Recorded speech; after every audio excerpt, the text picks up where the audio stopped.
Boleh, galak ya.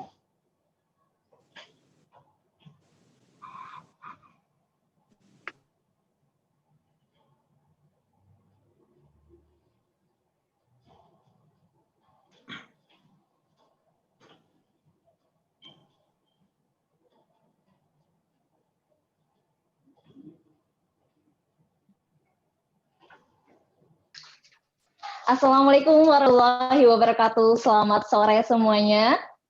Semoga di masa pandemi ini kita terus diberikan semangat untuk tetap dapat belajar dan mengembangkan diri sehingga kita bisa menjadi pribadi yang lebih baik. Senang sekali saya Vina Anggita dapat menemui Anda dalam webinar serta virtual awarding untuk Green and Sustainability Movement.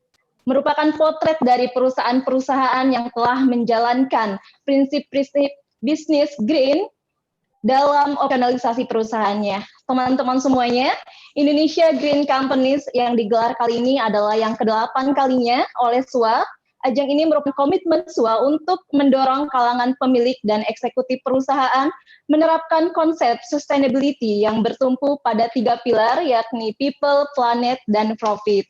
Nah, kami berharap para pemilik serta eksekutif perusahaan tak pernah lelah menjalankan proses bisnis intinya dengan prinsip-prinsip keberlanjutan tersebut. Nah, sebelum kita masuk sesi diskusi, saya akan menyapa terlebih dahulu moderator kita, yakni Bapak Teguh Sri Pambudi, Redaktur Senior SUA. Selamat sore, Pak Teguh. Selamat sore, Mbak Vina. Apa kabar? Sehat-sehat ya?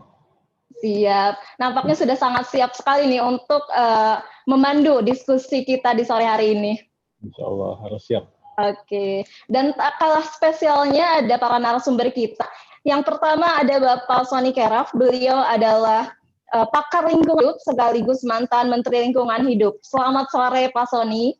Sore Mbak, selamat sore, senang bisa. Apa kabar Pak? Baik, senang ikut acara ini, terima kasih diundang. Oke, makasih juga Pak telah hadir di acara ini. Dan narasumber yang kedua ada Ibu Istini T. Sida, beliau adalah Direktur Utama dari PT Austindo Nusantara Jaya Tbk, yang didampingi Bapak Sukrisdianto, General Manager dari PT Austindo Nusantara Jaya Agri. Selamat sore Bapak dan Ibu, apa kabar? Selamat sore, Vina. Selamat sore. Oke, dan yang terakhir ada Ibu Febriani Edi, Deputi CEO dari PT Vale Indonesia Tbk. Selamat sore Ibu, apa kabar? Selamat sore Vina, kabar baik. Alhamdulillah. Nah, para narasumber kita yang akan berbagi inspirasi mengenai Green and Sustainable Movement di sore hari ini. Tentunya bagi para rekan bisnis saya yang ingin mengajukan pertanyaan, silahkan ketik pertanyaan di kolom Q&A yang ada di bawah. Dan saya ingatkan kembali setelah sesi diskusi pada sore hari ini akan ada virtual link untuk para pemenang Indonesia Green Companies 2020. Jadi jangan sampai terlewat, tetap ikuti acara ini hingga selesai. Oke, tanpa berlama-lama saya akan serahkan kepada Bapak Teguh sebagai moderator. Silahkan Pak Teguh. Oke, terima kasih banyak. Terima kasih Mbak Vina. Selamat sore, Assalamualaikum warahmatullahi wabarakatuh. Rekan bisnis SUA, acara sore ini kita akan membahas tentang Running Green Business in Indonesia, Challenges, Opportunities, and Prospects. Jadi kalau satu tren terakhir, ada satu tren dalam satu dekade terakhir adalah di dunia bisnis tentang Green and Sustainability Movement. Ini seperti sebuah pawai, jadi perusahaan bergerak, berupaya menjadikan dirinya green companies dalam berbagai cara. Mereka aktif mengintegrasikan prinsip-prinsip keberlanjutan dalam praktik bisnisnya. Jadi baik dengan mengembangkan green product, penghematan energi, proses bisnisnya, dan kemudian juga memotivasi karyawannya. Nah, Bapak Ibu semua, kita punya tadi ada pembicara-pembicara yang hebat sekali. Saya kasih kesempatan pertama kepada tim dari ANJ, yaitu Ibu Istini dan Pak Sukris. Ibu Istini ini menjabat sebagai Presiden Direktur sejak Januari 2016. Sebelumnya beliau bergabung sebagai Direktur Keuangan. Dan Pak Sukris ini dari Medan langsung, beliau, kalau Ibu Istini adalah Direktur Utama PT Austindo Nusantara Jaya Tbk, sementara Pak Sukris adalah GM dari PT Austindo Nusantara Jaya Agri. Nah, kepada beliau-beliau saya beri kesempatan untuk memaparkan presentasinya selama 20 menit, lalu kemudian dilanjutkan dengan Ibu Febriani. Silakan Bu Istini dan Pak Sukris untuk presentasi. Terima kasih Pak Pambudi. Selamat sore semua. Mungkin kita bisa langsung presentasikan mengenai Austindo. Austindo ini sebetulnya bergerak di bidang perkebunan kelapa sawit dan usaha berbasis pangan lainnya yang saat ini berupa tepung sagu dan juga ekspor sayur-sayuran beku ataupun juga penjualan sayuran segar untuk pasar lokal. Semua ini kami lakukan dan berhubungan dengan tanaman ya, yang warnanya juga hijau, dan kami lakukan untuk memenuhi visi kami untuk menjadi sebagai perusahaan berbasis pangan yang tingkat kelas dunia. Jadi mungkin ini sambil dengan udah sharing dari slide-nya ya. Ya, silakan. Silahkan Bu Nita. Silakan sharing slide. Jadi sambil menunggu slide, kita bisa teruskan saja. Austindo ini sebetulnya memiliki 3 pilar yang sama dengan pilar dari Green Business. Nah, namanya bisa macam-macam. Kalau di kami, kita sebut prinsipnya adalah prinsip pengembangan bertanggung jawab. Yang memiliki 3 pilar yaitu komunitas atau people, orangnya itu sendiri. Kemudian juga planet, kita lakukan semua konservasi dan perlindungan, tetapi juga kita tidak bisa melupakan bahwa kami ini adalah perusahaan, jadi kami juga mementingkan prosperity atau kemakmuran dari para stakeholder kami. Di sini jelas yang disebut stakeholder bukan shareholder saja. Jadi 3 aspek ini sebetulnya saling berhubungan erat satu dengan yang lainnya. Nggak mungkin satu aspek itu bisa berkelanjutan atau sustainable tanpa dukungan dari aspek yang lainnya. Kalau kita lihat perusahaan, karena kami juga perusahaan agribisnis, tidak akan bisa berkelanjutan kalau misalkan karena climate change, karena persoalan yang lain-lain, air ataupun kebakaran hutan, ataupun suhu yang terlalu panas, itu ujungnya bisa mendapatkan hasil produksi maupun profit yang lebih tinggi. Itu tidak akan mungkin. Demikian pula jika kami tidak memperhatikan komunitas di mana kami beroperasi, memperhatikan kemakmuran ekonomi ataupun perbaikan taraf hidup lainnya, maka kami juga tidaklah mungkin memperoleh dukungan dari masyarakat setempat. Nggak mungkin kami sebagai perusahaan agribisnis itu memperoleh dari sumber daya manusianya untuk melakukan begitu banyak pekerjaan yang harus dilakukan di dalam kebun.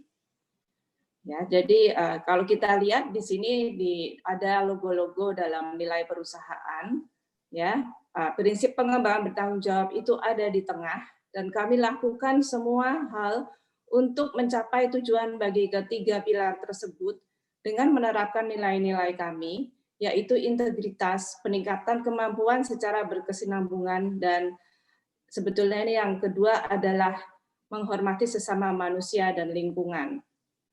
Berdasarkan nilai dan prinsip pengembangan bertanggung jawab ini, kami susun berbagai macam kebijakan yang tentu saja makin lama makin bertambah banyak.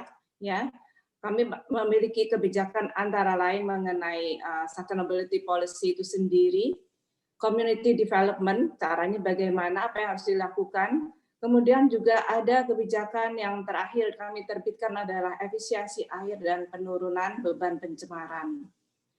Struktur organisasi ini yang ada dibuat Pak Sukri sendiri ya di daerahnya, yang tentu saja di setiap anak-anak perusahaan kami juga dilakukan. Jadi Pak Sukri membentuk tim untuk benar-benar mengawasi aspek dari efisiensi energi, penurunan emisi, limbah B3 ataupun juga pengolahan limbah non B3. Dan selain itu ada juga aspek yang lain, sistem manajemen lingkungan, efisiensi air, perlindungan keanekaragaman hayati ini sebetulnya yang menjadi favorit dari banyak karyawan kami, karena itu enak ya, mungkin kita bisa masuk ke daerah konservasi dan menikmati semua keanekaragaman hayati yang ada di situ. Dan tentu saja kami tidak melupakan aspek pengembangan masyarakat. Mungkin untuk selanjutnya saya serahkan Pak Sukris yang sebetulnya sangat berperan untuk dalam kegiatan award ini. Silahkan Pak Sukris. Terima kasih Bu Yustini. Assalamualaikum warahmatullahi wabarakatuh. Selamat sore dan salam sejahtera untuk kita semua. Yang saya hormati Bapak-bapak dan Ibu-ibu sekalian. Saya akan melanjutkan apa yang dipaparkan oleh Bu Yustini terkait dengan ulasan tentang Green Company yang kami jalankan di PT Ausindo Nusantara Jaya Terbuka, khususnya di PT Ausindo Nusantara Jaya Agri Kebun Minanga. Profil perusahaan kami adalah berbasis kepada perkebunan kelapa sawit dengan luas HGU 9.465 hektar, dan pada tahun 2019 kami memperoleh tanaman buah segar sebanyak 336.000 ton per tahun. Kemudian kami juga memiliki pabrik dengan kapasitas olah 60 ton per jam, dan kami menghasilkan crude palm oil atau CPO sebanyak 66.640 ton per tahun, dan palm kernelnya 16.422 ton per tahun. Kami berlokasi di Padang Lawas Utara, Sumatera Utara, dan pada pencapaian ini kami juga telah memperoleh beberapa sertifikat yang menjadi ujung tombak daripada pencapaian green yang kami lakukan di Kebun Binanga ini, baik itu RSPO, ISPO, kemudian ICC, dan terakhir kami adalah proper hijau yang kami sudah dapatkan 2 tahun berturut-turut, mulai 2019 dan kemungkinan di 2020 ini, seperti itu. Next. Nah, ini adalah sasaran strategis program AGRI. Kami namakan AGRI adalah Anja Green Industry yang kami namakan, yaitu mulai 2017 hingga rencana target 2021.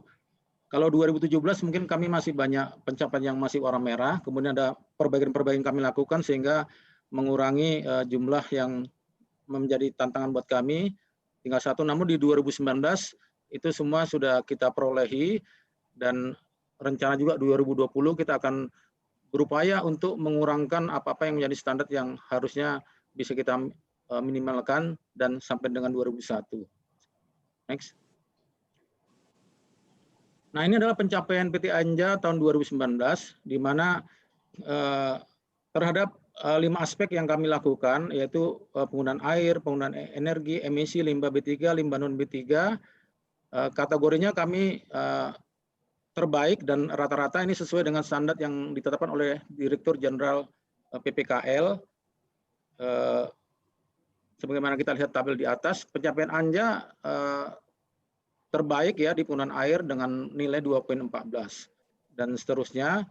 Kemudian yang terakhir itu terbaik juga limbah non B3, kami memperoleh 0,44, sedangkan standar Dirjen PPKL itu adalah lebih kecil dari 1,31, seperti itu.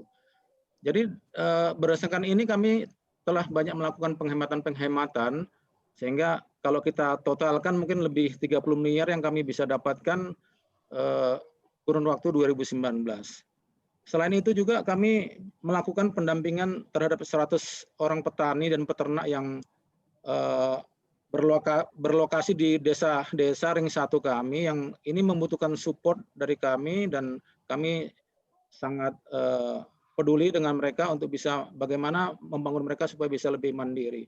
Dan kami juga mendokumentasikan sebanyak 227 fauna dan 2.511 flora karena keanekaragaman hayati yang kami identifikasi di areal konservasi kami. Seperti itu. Next.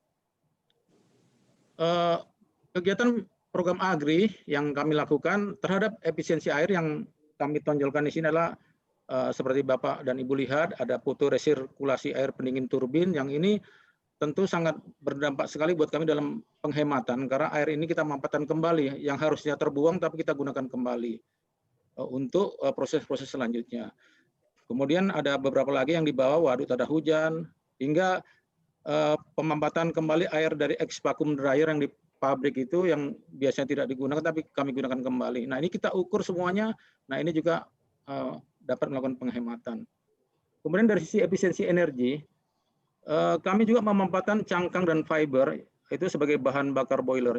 Nah, ini sangat besar sekali nilai efisiensinya. Kemudian juga terhadap biasanya kalau pemutaran turbin untuk menggerakkan listrik kan kita banyak menggunakan solar, namun dengan penggunaan cangkang ini dan fiber ini kita bisa mengurangkan penggunaan genset di pabrik. Kemudian pembatasan operasional transportasi kendaraan, telekonferensi juga merupakan satu hal yang dapat kita ukur terhadap bagaimana kita mengefisiensikan energi. Next. Kemudian di bidang pengurangan emisi, kami telah melakukan satu modifikasi alat mesin babat rumput yang biasanya ini kami menggunakan bahan bakar bensin, namun kami modifikasi dengan listrik. Nah, ini juga salah satu upaya juga untuk mengurangi pengurangan emisi akibat pembakaran. Kemudian ada penurunan emisi solar transportasi dengan telekonferensi, itu juga merupakan salah satu upaya yang kami lakukan, dan seterusnya, termasuk juga genset juga yang kami lakukan dengan pemasangan PLN. Kemudian pengurangan limbah B3. Salah satu yang kami kenalkan di sini adalah yang sangat menjadi fokus utama buat kami adalah kami namakan burung hansida atau burung hantu pengganti rodentisida. Jadi burung hantu atau Tito alba ini kami gunakan untuk pengendalian tikus yang biasanya kerap terjadi di perkebunan kelapa sawit. Ini juga sangat berdampak mengurangi kemasan daripada rodentisida itu sendiri. Kemudian ada pengurangan genset di mil dan seterusnya, termasuk juga pengaturan operasi sarana transportasi perusahaan untuk tamu dan staf. Next. Kemudian pengurangan limbah non B3, ini kami telah membuat satu alat di mana kami ada pembuatan paving block dari limbah plastik rumah tangga yang kami kolek dari perumahan-perumahan yang selama ini terbuang begitu saja. Kami manfaatkan kembali sebagai bahan baku pembuatan paving block. Nah, kami campur dengan abu boiler. Nah, ini kita gunakan untuk areal perumahan dan pabrik. Nah, ini sangat lumayan juga dalam efisiensi kos kami juga. Kemudian kami juga pembuatan kompos dari sampah organik yang kami pisahkan dari sampah rumah tangga, ini menjadi bahan organik dan menjadi bahan pupuk. Dan seterusnya, sebagaimana Bapak Ibu lihat di slide kita, sistem pengumpulan data panen berbasis elektronik EPMS juga, ini juga merupakan satu pengurangan limbah non B3, karena ini kita bisa penghematan kertas seperti itu. Pemetaan besi bekas, ban bekas, karung bekas. Kemudian kami juga mengeluarkan kebijakan pengurangan konsumsi AMDK, air minum dalam kemasan. Jadi kami telah mensosialisasikan setiap staf ataupun karyawan itu bisa membawa tumbler sendiri dan diisi airnya diisi ulang. Seperti sehingga ini mengurangi kemasan air minum. Kemudian kami juga membuat satu inovasi pemetaan alat panen menjadi alat ukur double teras. Kami menamakan 3-in-1. Ini juga merupakan penggunaan limbah-limbah non B3 yang seharusnya terbuang, tapi kami bisa memanfaatkan kembali. Next. Kemudian secara umum kegiatan proper agri juga kami juga melakukan traceability TBS masyarakat, yaitu pendampingan dan penyuluhan petani lokal pemasok TBS ke perusahaan. Sehingga apa-apa yang mereka butuhkan, kemudian kita juga mengadakan pengarahan terhadap areal-areal yang seyogianya bisa bekerjasama dengan kita di area yang penggunaan lain yang tidak bermasalah dengan kehutanan. Kemudian kami juga ada program PSR, ini kami sudah ada 2 desa yang kami edukasi dan kepada masyarakat, dan ini sangat membantu juga bagaimana mengedukasi mereka agar tidak menanam di areal hutan dan mengikuti prinsip keberlanjutan. Kemudian kami juga stop penggunaan paraquat, ini tidak lagi menggunakan paraquat karena ini memang di perkebunan ini sangat berbahaya, persistensinya tinggi, dan ini sangat berisiko terhadap lingkungan. Dalam pengelolaan limbah juga kami membangun lain aplikasi, yaitu untuk program pengelolaan limbah cair pabrik yang diaplikasikan ke lahan dengan BOD maksimum 5.000. Kemudian kami juga ada penghijauan lingkungan sekolah. Nah, kegiatan ini juga kami lakukan kepada anak-anak didik. Kebetulan kami memiliki yayasan sekolah, baik itu SD maupun SMP, pembelajaran sejak dini, sehingga menimbulkan rasa cinta lingkungan sejak dini kepada siswa-siswi yang kami lakukan di site di kebun, seperti itu. Next. Kemudian untuk keanekaragaman hayati dan pemberdayaan masyarakat, terutama bagi program konservasi keanekaragaman hayati, kami juga melakukan penghijauan area sepadan sungai dengan menanam berbagai macam jenis tanaman, dan saat ini sudah ada 3.041 tanaman yang kami tanam. Kami juga mengedukasi kepada pengunjung, kami memiliki jungle track, anja yang kami fokuskan melindungi tanaman-tanaman yang ada di sepadan sungai. Nah ini cukup kami rawat, dan di sini juga pohon-pohonnya juga sangat besar sekali, dan mungkin dipeluk 2 orang pun tidak dapat karena sangat besar. Ini kami tetap lindungi, kami jaga. Kami ada juga pengelolaan kebun tanaman obat. Kemudian kami ada juga pendataan keanekaragaman hayati yang melibatkan citizen science, yaitu karyawan-karyawan kita yang tidak paham dengan masalah flora dan fauna, kita didik. Dan saat ini kita ada 50 orang yang bisa membantu mengidentifikasi di area konservasi kita. Dalam program pemberdayaan masyarakat, kami juga ada program pengelolaan ternak. Ini kami juga telah melakukan sosialisasi terhadap 30 orang peternak dari 2 desa, mengikuti studi banding dan pelatihan bagaimana mengelola ternak yang baik. Kemudian ada program petani sawit mandiri terhadap 80 orang petani, kita dampingin dan kita latih. Kemudian ada program desa sehat, kita memfasilitasi jamban untuk 100 KK. Kemudian ada program desa sehat, fasilitas sarana air bersih di 9 titik di desa di 2 kecamatan, seperti itu. Next. Bagaimana mengkomunikasikan kinerja yang kami lakukan adalah kami juga melakukan laporan keberlanjutan yang kami lakukan ini, yang biasanya kami memiliki Departemen Korkom yang melakukan report ini terhadap seluruh anak perusahaan, ini akan di-submit di web kami. Kemudian juga ada proper hijau yang kami dapatkan, dan kebetulan perusahaan kami peringkat 1 dan peringkat 2 untuk sektor perkebunan proper hijau. Yang nomor 1 itu di SMM dan nomor 2 kebetulan di Binanga, di Anjab Binanga. Kami juga melalui penghargaan, sertifikat penghargaan juara 1 untuk lomba Green Industry di Kabupaten Padang Lawas Utara, dan kami juga dari pemerintah Provinsi Sumatera Utara mendapat sertifikat terhadap izin usaha perkebunan dengan predikat kelas 1 atau baik sekali. Publikasi lainnya kami juga membuat satu ini kebutuhan untuk proper juga, satu majalah yang kami submit di web. Kami mengetengahkan terhadap kebetulan kami tinggal di Tanah Mandailing, jadi kemudian keberlanjutan di Tanah Mandailing kami lakukan seperti itu. Kemudian untuk menutup kami rangkuman bahwa Green Business Principle merupakan suatu keniscayaan dalam industri kelapa sawit. Nah, itu yang bisa kami sampaikan dari PT Arsindo Nusantara Jaya Agri. Terima kasih atas perhatian Bapak dan Ibu sekalian. Kami ucapkan terima kasih. Oke, terima kasih Bu Isti dan Pak Sutris. Menarik sekali paparannya tadi ditutup tentang pentingnya Green Principle Business, Green Business dalam praktek perusahaan kelapa sawit. Dan tadi kita sudah mendapatkan paparan bagaimana upaya dari ANJ Group ini bagaimana mempraktikkan dalam segala aspek green, dan kita juga tadi lihat bahwa bahkan melibatkan ekosistem yang ada, yaitu burung hantu. Itu cukup menarik ya. Kita akan masuk ke sesi berikutnya. Ibu Febriani Edi sudah siap, beliau dari Vale. Sedikit tentang beliau, sudah lebih dari 18 tahun di pengalaman di dunia bisnis, bekerja di industri finansial, dan terakhir juga di pertambangan. Silakan Bu Febriani, waktu dan tempatnya sekitar 20 menit ya Bu.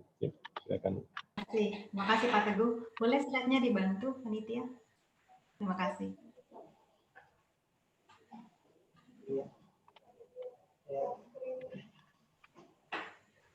Sambil menunggu ya. Assalamualaikum warahmatullahi wabarakatuh. Selamat siang, salam sejahtera dan sehat untuk kita semua. Terima kasih atas kesempatan dan apresiasi yang diberikan oleh Majalah SWA kepada Vale Indonesia. Penghargaan ini sangat berarti bagi kami karena merupakan bentuk validasi atas upaya penerapan praktek pertambangan berkelanjutan yang telah dilakukan oleh PT Vale. Berikutnya, saya ingin membuka presentasi saya dengan sebuah prinsip yang kami yakini di Vale, bahwa tidak akan ada masa depan tanpa pertambangan dan tidak akan ada aktivitas pertambangan jika pelaku usaha tidak peduli terhadap keberlanjutan masa depan. Bagi Vale, bagi kami, melakukan proses pertambangan secara berkelanjutan lebih penting dari apa yang kami tambang. PT Vale telah beroperasi selama 52 tahun di Indonesia. Misi kami adalah mengubah sumber daya alam menjadi kemakmuran dan pembangunan berkelanjutan. Bagi kami, keberlanjutan bukan semata-mata added value, tapi core value dari perusahaan kami. Karena memang sudah menjadi bagian dari misi perusahaan atau jati diri kita. Jauh sebelum industri bicara tentang gagasan keberlanjutan, kami telah melakukan beragam inisiatif dan akan tetap berkomitmen untuk mewujudkannya. Nah, kalau ditanya mengapa hal ini penting bagi PT Vale, slide berikutnya. Kami menyadari bahwa mineral adalah sumber daya alam yang tidak dapat diperbarui. Dan dalam aktivitas pertambangan kita bersentuh langsung dengan alam. Sehingga jika tidak dilakukan dengan berkelanjutan, maka pertambangan akan membawa petaka, bukan kemakmuran. Berikut ini berbagai contoh foto yang menggambarkan bahayanya pertambangan yang tidak mengutamakan keberlanjutan yang kebetulan dekat dengan kami. Berikutnya fotonya, sebagai perusahaan yang bergerak di bidang pertambangan dan peleburan, kami mempunyai tanggung jawab besar atas kepercayaan mengelola sumber daya alam yang sudah diberikan kepada kami. Foto berikutnya menunjukkan ini di lokasi yang sama ya, cukup dalam waktu 5 tahun sungai udah bisa kering. Jadi bisa lihat dampaknya luar biasa kalau tidak dilakukan dengan berhati-hati. Slide berikutnya, keberlanjutan selain dari jati diri kami juga menjadi kunci sukses. Jadi, bisa melihat bahwa ini bagian strategi kami yang cukup berhasil ya, karena kenapa bisa menjadi kunci sukses saya akan jabarkan di slide berikutnya. Proses peleburan kami membutuhkan energi listrik yang sangat tinggi. Pembangunan PLTA pertama sudah kami mulai pada tahun 1977 dan mulai beroperasi tahun 79. Kini kita telah memiliki 3 PLTA yang mampu memproduksi 365 MW. Singkat kata, kita memproduksi nikel matte berbasis energi terbarukan. Dari 365 MW yang dapat kami hasilkan, 10,7 MW kami sumbangkan kepada PLN untuk didistribusikan kepada masyarakat Kabupaten Luwu Timur. Memang PLTA ini membutuhkan investasi yang luar biasa. Namun dalam jangka panjang sebenarnya sangat positif bagi finansial juga. Slide berikutnya, ini menunjukkan posisi biaya produksi PT Vale ya, unit cash cost PT Vale di dunia. Kita masuk di kuartal kedua. Jadi cukup sangat-sangat kompetitif. Salah satu alasan kenapa kami bisa kompetitif karena memang hydro. Jadi PLTA ini investasi awalnya tinggi, namun biaya operasinya kecil sehingga unit cash cost kita bisa bertahan rendah ya. Dan ini sangat membantu karena harga nikel sangat volatile. Slide berikutnya. Nah, kami juga berinvestasi membangun salah satu nursery ya, tambang terbesar di Indonesia dengan kemampuan memproduksi 700.000 bibit per tahun. Karena memang ada beberapa tanaman-tanaman original yang sangat-sangat berharga yang harus kami pertahankan sehingga sebelum menebang kita melakukan penghitungan dan pencatatan sehingga ketika tambang selesai kami menutup kembali dikembalikan seperti susunan dari tanaman awal. Slide berikutnya. Kami juga berinvestasi membangun Lamela Gravity Settler yang menurut BPPT merupakan perusahaan pertambangan pertama yang menerapkan teknologi ini. Intinya adalah teknologi untuk pemurnian air minum yang kami terapkan ke mining effluent. Jadi teknologi ini sangat efisien dan efektif dalam pengelolaan effluent tambang. Slide berikutnya. Nah, lokasi tambang kami ini sebenarnya sangat dari sisi lingkungan ya. Area tambang kami ini berdampingan langsung dengan Danau Matano yang merupakan danau yang sangat spesial bagi komunitas kita dan bagi bangsa kita karena mengandung endemik tersendiri. Sehingga kami harus jaga betul kualitas air yang dikembalikan ke Danau Matano. Bisa dilihat 52 tahun beroperasi kami cukup senang ya bahwa kualitas air masih terjaga. Slide berikutnya, kami juga berinvestasi ratusan juta dolar untuk mengendalikan emisi udara. Semua investasi dan daya upaya ini membawa hasil. Dan awal tahun 2020, PT Vale meraih penghargaan Proper Hijau dari Kementerian Lingkungan Hidup dan Kehutanan. Selain pertama bagi PT Vale, capaian Proper Hijau ini juga merupakan yang pertama bagi tambang nikel yang terintegrasi dengan smelter di Indonesia. Slide berikutnya. Program pemberdayaan kami berbasis jangka panjang dan berkelanjutan melalui kemitraan 3 pilar pemerintah, perusahaan, dan masyarakat. Kami mengutamakan prinsip akuntabilitas dan transparansi. Kami menginisiasi kegiatan pertanian ramah lingkungan, mendorong upaya kesehatan masyarakat berbasis herbal, dan membina pelaku UMKM serta mengembangkan produk unggulan daerah. Keberagaman dan inklusi juga menjadi inisiatif penting bagi PT Vale yang sejalan dengan pembangunan berkelanjutan. Untuk tahun ini kami mencanangkan target untuk menggandakan presentasi karyawan perempuan pada tahun 2030. Secara global, induk korporasi kami Vale juga berkomitmen untuk meningkatkan representasi perempuan di posisi senior leadership sampai 20%. Selain menjadi PT Vale perusahaan yang ramah bagi pekerja perempuan, kami juga ingin menjadi perusahaan yang inklusif, profesional dari seluruh latar belakang, baik gender, etnis maupun rekan penyandang disabilitas kami rangkul serta berdasarkan kompetensi dan kami harap bisa menjadi bagian dari PT Vale. Slide berikutnya. Pada akhir tahun 2019, Vale Global mencanangkan komitmen untuk menurunkan emisi karbon sampai 33% pada tahun 2030 dan mencapai karbon netral tahun 2050 sesuai dengan Paris Agreement. PT Vale sebagai bagian dari Vale Global turut mencanangkan komitmen ini, karena kami menyadari bahwa pemanasan global sudah sangat nyata dan kita semua harus mengambil langkah nyata segera untuk menurunkan emisi karbon dari operasi produksi kami. Berikutnya, bicara karbon netral, hal paling penting yang langsung berkaitan dengan operasi PT Vale adalah konversi energi ke sumber daya terbarukan. Selain membangun dan mengoperasikan PLTA, kami juga memenuhi kebutuhan listrik pabrik pengolahan tahun ini dengan mengurangi ketergantungan terhadap bahan bakar fosil dengan mengoperasikan electric boiler. Karena electric boiler ini 100% berasal dari PLTA, tadinya menggunakan minyak. Maka pengoperasiannya tidak melepaskan emisi, alias zero emission.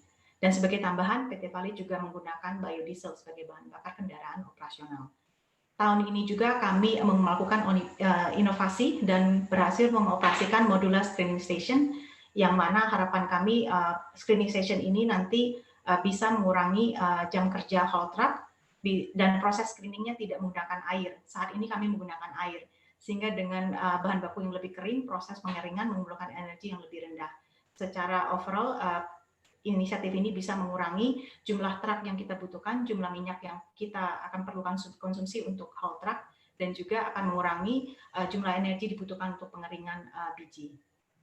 Tahun ini kami juga memutuskan untuk tidak melanjutkan proyek konversi batubara tahap 2, yang mana merupakan keputusan yang sangat sulit. Karena proyek ini sebenarnya dapat menaikkan keuntungan kami sampai $40 juta per tahun.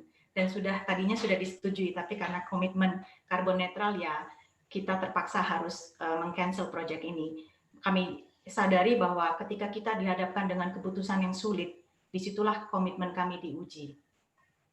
Slide berikutnya. Komitmen ini menjadi lebih penting lagi sekarang mengingat masa depan industri nikel sangat tergantung pada industri mobil listrik. Bagi yang sudah mengikuti cerita, mungkin sudah dengar betapa hebohnya industri nikel saat ini dengan mobil listrik. Namun industri mobil listrik ini dilihat sebagai suatu keharusan bagi dunia karena didorong oleh kebutuhan untuk menurunkan emisi. Sehingga nikel yang dibutuhkan untuk menopang industri ini pun harus datang dari operasi dengan emisi karbon yang rendah dan berkelanjutan. Kalau tidak akan sangat ironi, pertumbuhan industri yang didorong oleh faktor lingkungan justru membawa kerusakan lingkungan di upstream-nya. Jadi beberapa produser mobil listrik dunia pun sudah menyuarakan komitmen bahwa mereka hanya akan membeli nikel dari operasi yang mengutamakan keberlanjutan. Jadi memang kita melihat ini sebagai suatu keharusan, tetapi juga kebutuhan bisnis untuk berlangsung. Slide berikutnya. Saat ini sampai beberapa tahun ke depan, kami akan merampungkan berbagai opsi untuk menurunkan emisi karbon kami, dan akan terus mencari terobosan pemanfaatan sumber energi alternatif hingga kami bisa menurunkan emisi karbon dan mencapai karbon netral. Suatu tantangan luar biasa, dan terus terang sampai saat ini belum ada roadmap yang jelas, kecuali kita saat ini masih dalam tahap studi. Tapi paling tidak dimulai dengan suatu komitmen sehingga bisa kita pantau hasilnya. Dan berikutnya, tahun ini adalah tahun yang spesial karena adanya COVID-19 yang unik yang tidak semua orang harapkan ternyata terjadi. Slide berikutnya, COVID-19 ini adalah tantangan tersendiri. Tapi layaknya dua sisi mata uang, dari setiap tantangan terdapat kesempatan. Bagi kami, COVID-19 ini suatu kesempatan luar biasa karena suatu krisis yang mengharuskan kerjasama dari masyarakat, pemerintah, dan perusahaan. Segala upaya perusahaan sendiri tidak akan berhasil jika tidak ada kerjasama dengan masyarakat dan pemerintah karena ini adalah pandemi. Jadi suatu kesempatan luar biasa sebenarnya untuk merajut kembali dan membuka peluang untuk lebih berkolaborasi lagi. Mata kami semakin terbuka bahwa kondisi yang serba sulit ini keberlanjutan menjadi semakin relevan. Keberlanjutan operasi kami dapat terwujud ketika protokol kesehatan dijalankan dengan baik melalui screening, tracing, testing, surveillance, dan recovery. Selain itu, pandemik juga menyadarkan kita bahwa people merupakan komponen sentral dalam triple bottom line keberlanjutan. Kami memberikan bantuan yang masif untuk penanggulangan COVID kepada pemerintah provinsi dan saling mendukung. Saat ini kami menghabiskan sekitar 100 miliar rupiah per tahun sampai akhir tahun ini untuk biaya berkaitan COVID, di mana 37 miliar adalah bentuk donasi. Sisanya adalah fasilitas kesehatan kami. Jadi kita memang mempunyai rumah sakit ya. Jadi rumah sakit ini tadinya untuk pekerja kita dan keluarga, namun kita menyadari bahwa ketika masyarakat butuh tidak mungkin kita tolak. Ya karena nilai perusahaan kita adalah life matters most. Jadi kehidupan adalah yang terpenting. Ketika orang butuh tidak mungkin kita tolak. Dan slide terakhir. Saya hanya ingin menegaskan bahwa komitmen kami terhadap keberlanjutan bukan tren sesaat atau kebijakan di atas kertas. Inisiatif keberlanjutan sama sekali bukan sesuatu yang baru, dan ini sudah menjadi misi kami yang terus menjadi pedoman PT Vale maupun dalam skala global. Lalu bagaimana komitmen dari top management? Kami menyadari bahwa komitmen dari top management harus kuat sekali, karena kalau tidak ganti pemimpin, ganti lagi arahannya. Saya sendiri pribadi merupakan sustainability champion karena secara pribadi saya punya minat yang besar terhadap isu keberlanjutan dan ingin menerapkan semaksimal mungkin dalam kehidupan profesional maupun keseharian. Terakhir, saya ingin sampaikan bahwa kami memandang people, planet, profit sebagai mata rantai yang mustahil diputuskan. Tidak mungkin kami bisa menjalankan operasi yang berkelanjutan jika kami abaikan isu keberlanjutan. Sekian dari saya, terima kasih. Wassalamualaikum warahmatullahi wabarakatuh. Waalaikumsalam warahmatullahi wabarakatuh. Ibu Febri sebenarnya masih punya waktu sekitar 5 menit lagi, Bu. Karena tadi paparannya singkat padat. Pasti menarik kalau saya tadi lihat, saya jadi ingat Tesla, Bu ya, sebagai mobil listrik, dan sepertinya memang industri nikel menjadi salah satu primadona untuk kedepannya. Dan tapi menarik bagaimana Vale berproduksi dengan mengurangi emisi. Kemarin saya baca di Kompas dinyatakan bahwa semasa pandemi ini ternyata emisi karbon yang dilepas tidak terlalu banyak pengaruh penurunan. Artinya masih banyak di luar ini yang belum bisa menekan emisinya. Dan tadi komitmennya luar biasa untuk menjadi karbon netral. Nah, Sobat SWA semua, rekan-rekan SWA semua, bila ada yang sudah ingin bertanya, tolong siapkan pertanyaannya. Tapi sebelum saya bacakan pertanyaannya, saya akan mempersilahkan kepada Pak Sony Keraf untuk memberikan paparannya, bahasanya terhadap presentasi dua perusahaan ini, catatan-catatan kritisnya saya kira akan sangat bermanfaat. Kita tahu semua Pak Sony Keraf adalah mantan dari Menteri KLH, dan beliau juga terkenal dengan bukunya Etika Lingkungan. Silakan Pak Sony, waktu dan tempat saya persilakan. Terima kasih Pak Teguh dan Bapak Ibu dari Vale dan ANJ, teman-teman di Majalah SWA, ada Pak Kemal masih ya, Pak Kemal, Pak Tos ya, dan masih Pak. Ya, dan teman-teman wartawan. Beberapa tahun yang lalu Green Company Award saya pernah diundang untuk juga jadi dewan juri. Jadi terima kasih atas hubungan kita yang masih dijaga sampai sekarang. Terima kasih, Pak Teguh, Bapak Ibu, teman-teman semua, saya ingin memberi catatan dengan menempatkan konteks acara ini dalam keseluruhan upaya kita untuk perlindungan dan pengelolaan lingkungan hidup. Sebagaimana juga pasti teman-teman wartawan dan para profesional di perusahaan-perusahaan bisnis besar yang juga mengikuti penjurian ini, mengikuti semacam penghargaan ini.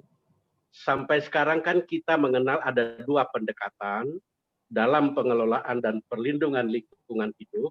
Yang satu adalah mandatory, compulsory, jadi kewajiban, terutama dengan pendekatan pada hukum, law enforcement, ada undang-undang dan seluruh proses untuk law enforcement-nya memaksa perusahaan untuk patuh terhadap kepedulian terhadap kebijakan untuk perlindungan dan pengelolaan lingkungan hidup, tetapi juga ada pendekatan yang lebih voluntary, lebih berdasarkan kesadaran dari pelaku bisnis untuk secara sukarela karena kesadarannya tersebut, khususnya tentang lingkungan hidup, sebagaimana juga hampir semua perusahaan sekarang bicara mengenai people, planet, and profit, disadari bahwa penting perlindungan lingkungan dan sosial, karena itu secara voluntary tanpa dipaksa mandatori tadi melakukan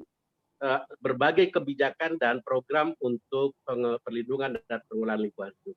Kedua pendekatan ini juga disadari penting, dan karena itu di dalam Undang-Undang 32 saya terlibat sebagai anggota DPR pimpinan komisi di bidang lingkungan dan energi menyusun undang-undang ini.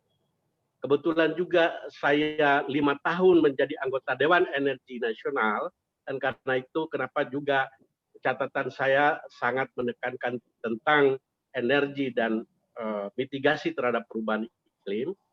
Dan kalau saya perhatikan belakangan ini, kalau dulu lebih kuat kepada mandatori, lebih kuat kita berusaha untuk tanda petik memaksa perusahaan, memaksa bisnis untuk patuh terhadap berbagai ketentuan di bidang lingkungan hidup.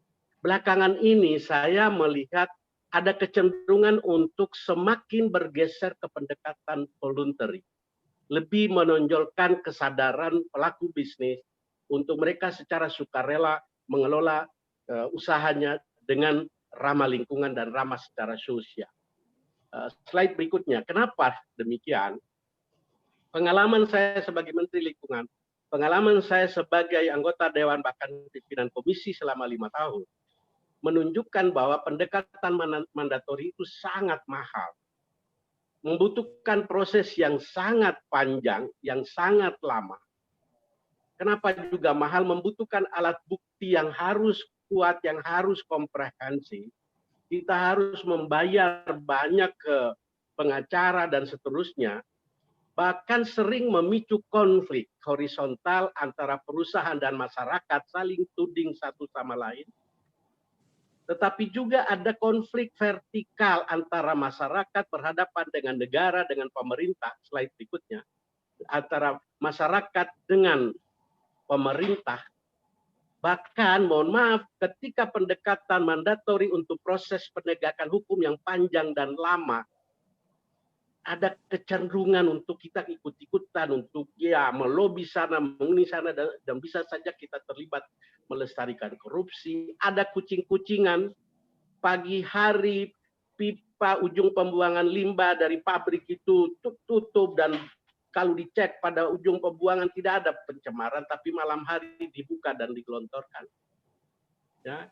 Kelompok peduli lingkungan termasuk kami-kami ini sering dituduh sebagai anti pembangunan karena kita mandatori tadi memaksa perusahaan untuk peduli kepada lingkungan, dianggap anti pembangunan, anti bisnis, dan bahkan karena itu seolah-olah melestarikan kemiskinan. Karena perusahaan mengklaim bahwa mereka berusaha untuk juga meningkatkan kesejahteraan masyarakat, dan lebih banyak kali hampir tidak pernah menang. Saya ketika masih Menteri Lingkungan Hidup bahkan salah pendekatan, saya sampai datang ke Kabupaten Kampar di Riau menghadiri sebuah proses pengadilan pembakar hutan, sampai saya ditegur oleh hakim, Pak Menteri eksekutif kalau masuk di ruang pengadilan itu sudah intervensi yudikatif. Berikutnya, sebaliknya, ketika kita semakin bergeser ke voluntary, kenapa demikian saya lihat kecenderungan itu? Karena lingkungan hidup dan sosial sekarang ini disadari, dan dua presentasi tadi memperlihatkan bahwa disadari sebagai keharusan bisnis untuk survive dalam bisnis global yang penuh dengan persaingan ketat. Bukan lagi tuntutan masyarakat, LSM, petani, dan seterusnya, dan kita-kita yang peduli lingkungan, tapi tuntutan pasar, bisnis harus ramah lingkungan dan ramah secara sosial. Kalau tidak, dia tidak bisa bertahan, tidak bisa eksis. Tidak hanya ramah terhadap lingkungan, tapi ramah juga secara sosial. Karena itu, yang disebut sebagai konsep pembangunan berkelanjutan itu adalah ecological sustainability, social and cultural sustainability, dan juga economic sustainability. 3 pilar ini, sehingga ketika perusahaan hadir dengan melanggar hak-hak masyarakat adat, mencaplok juga tanah masyarakat adat, atau membiarkan masyarakat di sekitarnya tetap miskin, maka perusahaan itu bisa dinilai sebagai juga tidak green, tidak sustainable. Walaupun mungkin dia ramah lingkungan, tapi ke masalah sosial dia tidak perhatikan, bisa diklaim sebagai tidak green, dan karena itu produknya bisa di-ban oleh konsumen global.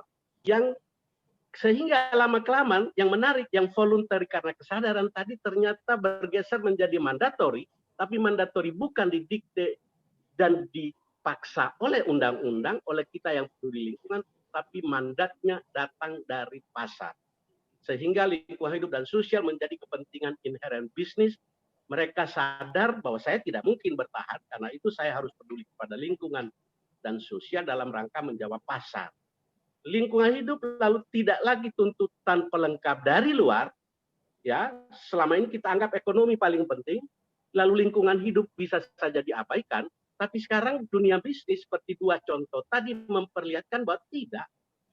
Lingkungan hidup dan sosial tidak lagi menjadi pelengkap terhadap ekonomi, tapi menjadi bagian sentral, menjadi bagian inti dari tuntutan bisnis, khususnya akan kelangsungan bumi.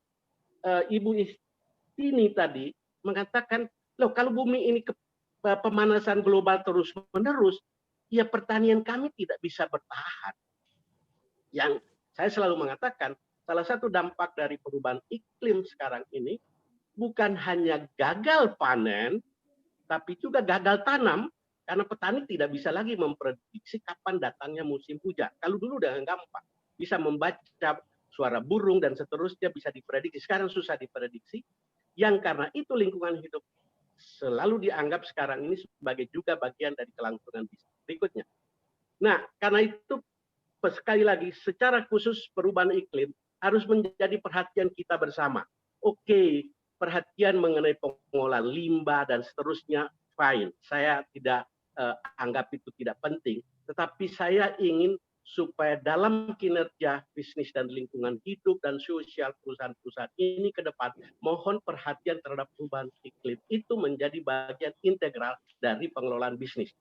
Dengan pendekatan voluntary atas kesadaran sendiri tadi, bisnis hari ini harus lebih sensitif terhadap perubahan iklim yang bagi saya sebagai orang lingkungan dan kita semua sudah menyadari dan mengalami bahwa itu sudah menjadi ancaman nyata kehidupan kita di bumi. Bisnis harus secara voluntary berubah untuk ikut berperan dalam mitigasi perubahan iklim. 2 contoh tadi sudah memberikan gambaran ada kesadaran voluntary untuk mulai berubah. Saya kira itu positif. Minimal 2 hal dalam kaitan dengan mitigasi. Kita stop dah perambahan hutan. Karena perambahan hutan itu ikut menyumbang terhadap emisi. Tapi yang kedua yang juga tidak kalah pentingnya, dan kedua-dua perusahaan tadi menggambarkan bagaimana mereka beralih secara bertahap kepada energi terbarukan, dan saya mengapresiasi itu. Saya 5 tahun menyusun roadmap, menyusun rencana umum energi nasional dengan target 23% dari total kebutuhan nasional di 2025.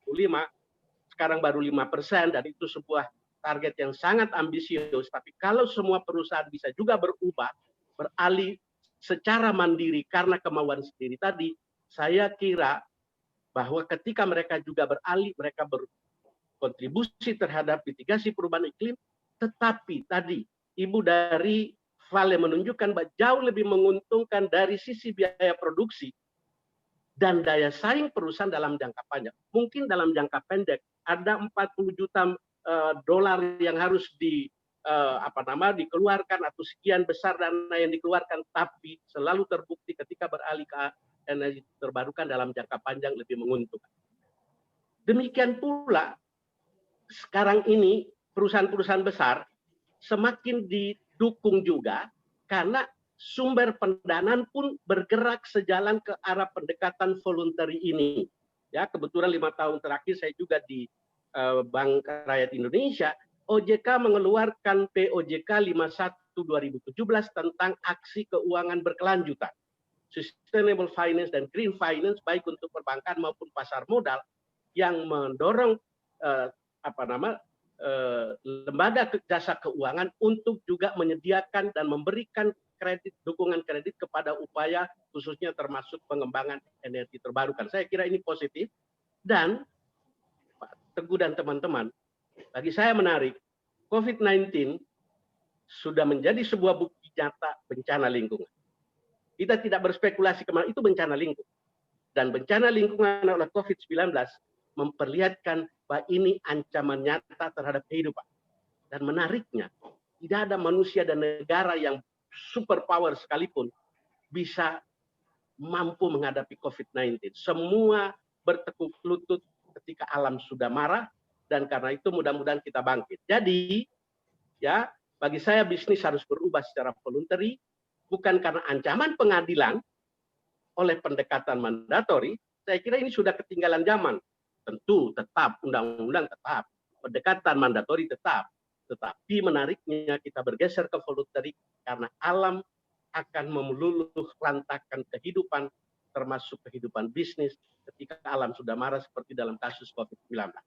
Alam pendekatan mandatori kita bisa sogok, kita bisa bermain mata dengan aparat, tapi kalau alam dia tidak bisa disogok. Berikutnya, nah, karena itu konteks acara ini, bagi saya inilah konteks yang saya katakan tadi merupakan konteks dari program Green Company Award ini, termasuk juga program Proper KLHK sudah sekian lama. Demikian pula acara-acara serupa lainnya yang hari-hari ini diinisiasi oleh banyak pihak untuk mendorong perusahaan supaya voluntary peduli kepada lingkungan. Termasuk khususnya SWA yang saya tidak tahu Pak Teguh sudah berapa, 10 atau lebih tahun ya? 8, ini yang ke-8 Pak. Ini yang ke-8 tapi sudah sekian 8 tahun ya, tiap tahun ya. Karena saya lupa, saya pernah sekali ikut diundang jadi dewan juri sekian tahun lalu, jadi agak lupa. Yeah. Tapi bagi saya bukan pertama kali SWA mengadakan ini, dan karena itu sebagai orang lingkungan saya harus mengucapkan terima kasih kepada majalah SWA, Pak Teguh, teman-teman, Pak Kemal, ya dengan gambaran saya mengenai pendekatan voluntary tadi, peran majalah SWA mendorong banyak perusahaan secara voluntary peduli kepada lingkungan dan sosial. Terima kasih majalah SWA. Program serupa dalam konteks pendekatan voluntary tersebut juga hari-hari ini saya alami menggugah dan maju banyak anak muda yang kemudian gelisah dengan persoalan lingkungan hidup, lalu meninggalkan kemapanan profesi mereka, lalu mulai menginisiasi startup untuk program lingkungan hidup. Saya mengikuti beberapa penjurian untuk itu termasuk khusus anak muda. Ada juga yang meminta saya untuk diskusi bagaimana mereka mengembangkan pengelolaan sampah. Menarik bagi saya karena ada kesadaran mengenai perlunya lingkungan hidup ini sehingga banyak anak muda juga tertarik untuk menginisiasi kegiatan-kegiatan serupa. Bagi saya, Mas Teguh, teman-teman semua, ini mensiratkan ada optimisme, ada harapan besar bagi kita akan penyelamatan bumi. Dalam konteks itu saya harus mengucapkan selamat kepada para pemenang, apresiasi yang tinggi kepada semua perusahaan yang telah menjadi peserta, yang bagi saya tergambar dengan jelas memperlihatkan sebagaimana dua presentasi tadi tentang kesadaran dan komitmen mereka untuk berubah bukan karena mandatori, tapi karena kesadaran bahwa bisnis mereka tidak bisa bertahan kalau bumi ini kepanasan, kalau bumi ini bereaksi, kalau alam ini marah. Beberapa peserta diantaranya ketika saya diundang sebagai dewan juri masih sebatas pada level visi, misi, dan rencana kegiatan. Bagi saya tidak problem, karena itu sudah memberikan sinyal tentang komitmen mereka dan memberi secerca harapan bahwa yang tadi saya katakan, ternyata pendekatan voluntary bisa berkontribusi untuk menyelamatkan bumi ini, dan karena itu saya mendorong untuk maju terus bagi yang belum memperoleh penghargaan, bagi yang sudah mudah-mudahan ditingkatkan, minimal dipertahankan. Terakhir saya ingin masuk ke sedikit catatan dari presentasi yang ada. Ya, untuk Vale saya lebih dulu. Ada komitmen untuk menjadi 100% energi terbarukan yang sejauh ini sumbernya dari PLTA, kalau tidak salah ada 3 sejak 1977 kalau tidak salah dikatakan, ada 365 megawatt, 10 megawatt diantaranya dikontribusikan untuk masyarakat. Pertanyaan saya, kapan 100% energi terbarukan yang berarti tidak lagi menggunakan fosil, energi yang kotor itu, dan apakah semuanya mengandalkan PLTA atau ada sumber energi terbarukan yang lainnya? Juga disebutkan di dalam presentasinya ada energy conservation. Bentuk konkretnya seperti apa? Belum terlalu tergambar bagi saya berapa persen penghematan dari seluruh proses produksi dan operasional perusahaan.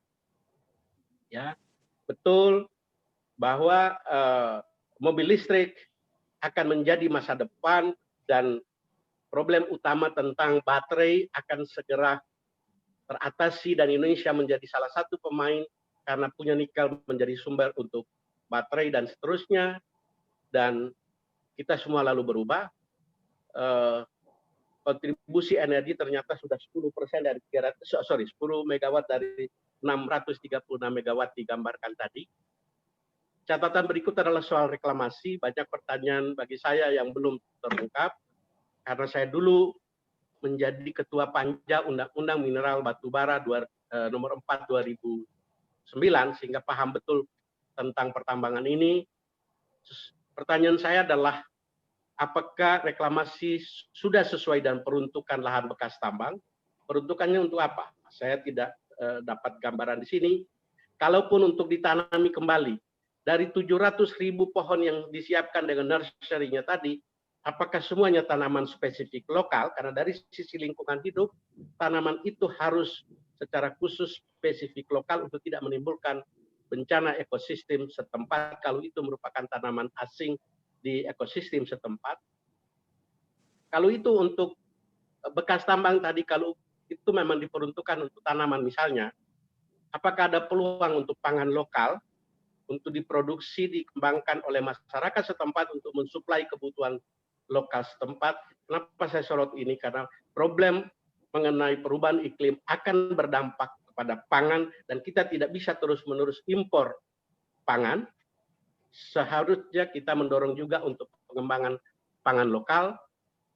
Lalu reklamasi menurut ketentuan harus dilakukan sepanjang tahapan pembangunan satu site dibuka, lalu kemudian overburden-nya harus dipakai untuk menutup lubang yang lain dan seterusnya, dan kemudian direklamasi tidak dengan pola lama Undang-Undang tahun 67 itu menunggu di akhir pertambangan, tapi harus sudah seluruh proses pertambangan dilakukan. Apakah juga itu dilakukan? Apakah juga dana reklamasinya sesuai dengan ketentuan juga disiapkan? Saya tidak mendapatkan gambaran. Itu penting karena itu bagian dari komitmen lingkungan hidup. Dampak sosial energi untuk masyarakat setempat tadi digambarkan, memperlihatkan bahwa mereka tidak hanya terang benderang sendiri, tapi masyarakat setempat juga disuplai. Apalagi kalau suplainya itu berasal dari energi terbarukan, maka itu sangat positif. Bagaimana dengan jasa pertambangan lokal? Menurut undang-undang harus menyerap jasa pertambangan lokal dalam semua aspek jasa pertambangan lokal, soal tenaga kerja lokal, karena ini berkaitan dengan dampak sosial yang saya katakan tadi, harus juga cultural social sustainability. Bagaimana dengan local content, local expenditure-nya, seluruh kebutuhan perusahaan itu tambang, terutama juga tentang pangan dan seterusnya, apakah disuplai oleh masyarakat setempat atau justru masih dipraktekkan oleh beberapa perusahaan besar justru impor dari luar, dan karena itu tidak memberi ruang bagi perusahaan untuk masyarakat untuk mensuplainya. Apakah sudah ke arah itu? Sesaatnya tadi saya mendapat gambaran ada kesehatan, lalu ada pengembangan produksi pertanian, apakah juga untuk kebutuhan lokal, UMKM ada tadi, pendidikan, fasilitas dan seterusnya, mungkin bisa diberi catatan lagi. Untuk catatan untuk ANG begini, saya belum mendapatkan gambaran yang terlalu komprehensif tentang energi. hanya sedikit tentang baru sebatas untuk boiler. Padahal perusahaan ini kan bergerak di bidang kelapa sawit, dan itu berarti potensi bioenerginya sangat besar. Ada biomasa dari cangkang dan seterusnya yang bisa dipakai untuk kebutuhan konsumsi energinya, tapi juga ada biodiesel, sehingga tidak lagi menggunakan solar ya dalam listriknya. Nah, saya belum mendapatkan gambaran yang komprehensif. Kalaupun belum, tidak apa-apa, tapi mohon ini menjadi catatan untuk ke depan ANJ punya komitmen untuk semakin total mengarah ke bioenergi karena sumber itu ada di ANJ. Ya kan? Untuk dalam rangka mitigasi perubahan iklim tadi. Ya, energi terbarukan itu untuk seluruh proses yang jangan hanya boiler, tapi harusnya untuk seluruh proses produksi di perusahaan itu. Dan seperti Vale tadi, kalau boleh juga ada konsumsi untuk masyarakat setempat. Konservasi atau efisiensi energi, saya melihatnya masih terlalu sumir, baru sebatas telekonferensi, baru terbatas pada pembatasan, penggiliran, transportasi, dan seterusnya. Sesungguhnya, kenapa saya soroti ini? Karena Indonesia adalah negara yang sangat boros energi. Dan salah satu sektor yang boros energi adalah perusahaan. Di mana kita terlalu banyak menggunakan listrik di dalam kantor dan proses produksi kita, yang sebenarnya mungkin hanya 1-2 orang di dalam ruangan, tapi AC dan lampu menyala dan seterusnya. Kalau punya komitmen untuk ke arah konservasi energi, karena itu adalah bagian penting dari upaya untuk mitigasi perubahan iklim, karena energi yang kita gunakan masih sebagian besar adalah dari fosil, seharusnya juga diganti ke misalnya lampu-lampu hemat energi, kemudian juga mati hidup secara otomatis, sehingga kalau tidak ada orang di situ, dia mati dengan sendirinya, pendingin dan seterusnya, memang butuh cost. Tetapi ini adalah bagian dari upaya untuk konservasi energi, bagaimana kantor juga siasati untuk sebisa mungkin menghemat energi, baik itu lampu maupun pendingin dan seterusnya, juga dalam proses produksi. Termasuk penggunaan teknologi. Saya tahu sebagian besar teknologi di pabrik-pabrik di Indonesia sebagian besar masih sangat boros energi. Ini harus mengarah sebisa mungkin perlahan-lahan ke arah teknologi yang hemat energi. Dari sisi dampak sosial hampir sama pertanyaan saya, bagaimana energi untuk konsumsi masyarakat. Kemitraan dengan masyarakat setempat belum tergambarkan betul. Ya, pola inti plasma, ya, bagaimana bisa digambarkan sehingga tidak hanya maju secara sendiri perusahaan, tapi juga masyarakat setempat. Kemudian juga bagaimana jasa perkebunan juga memberi dampak ekonomi bagi masyarakat setempat, tenaga kerja lokal.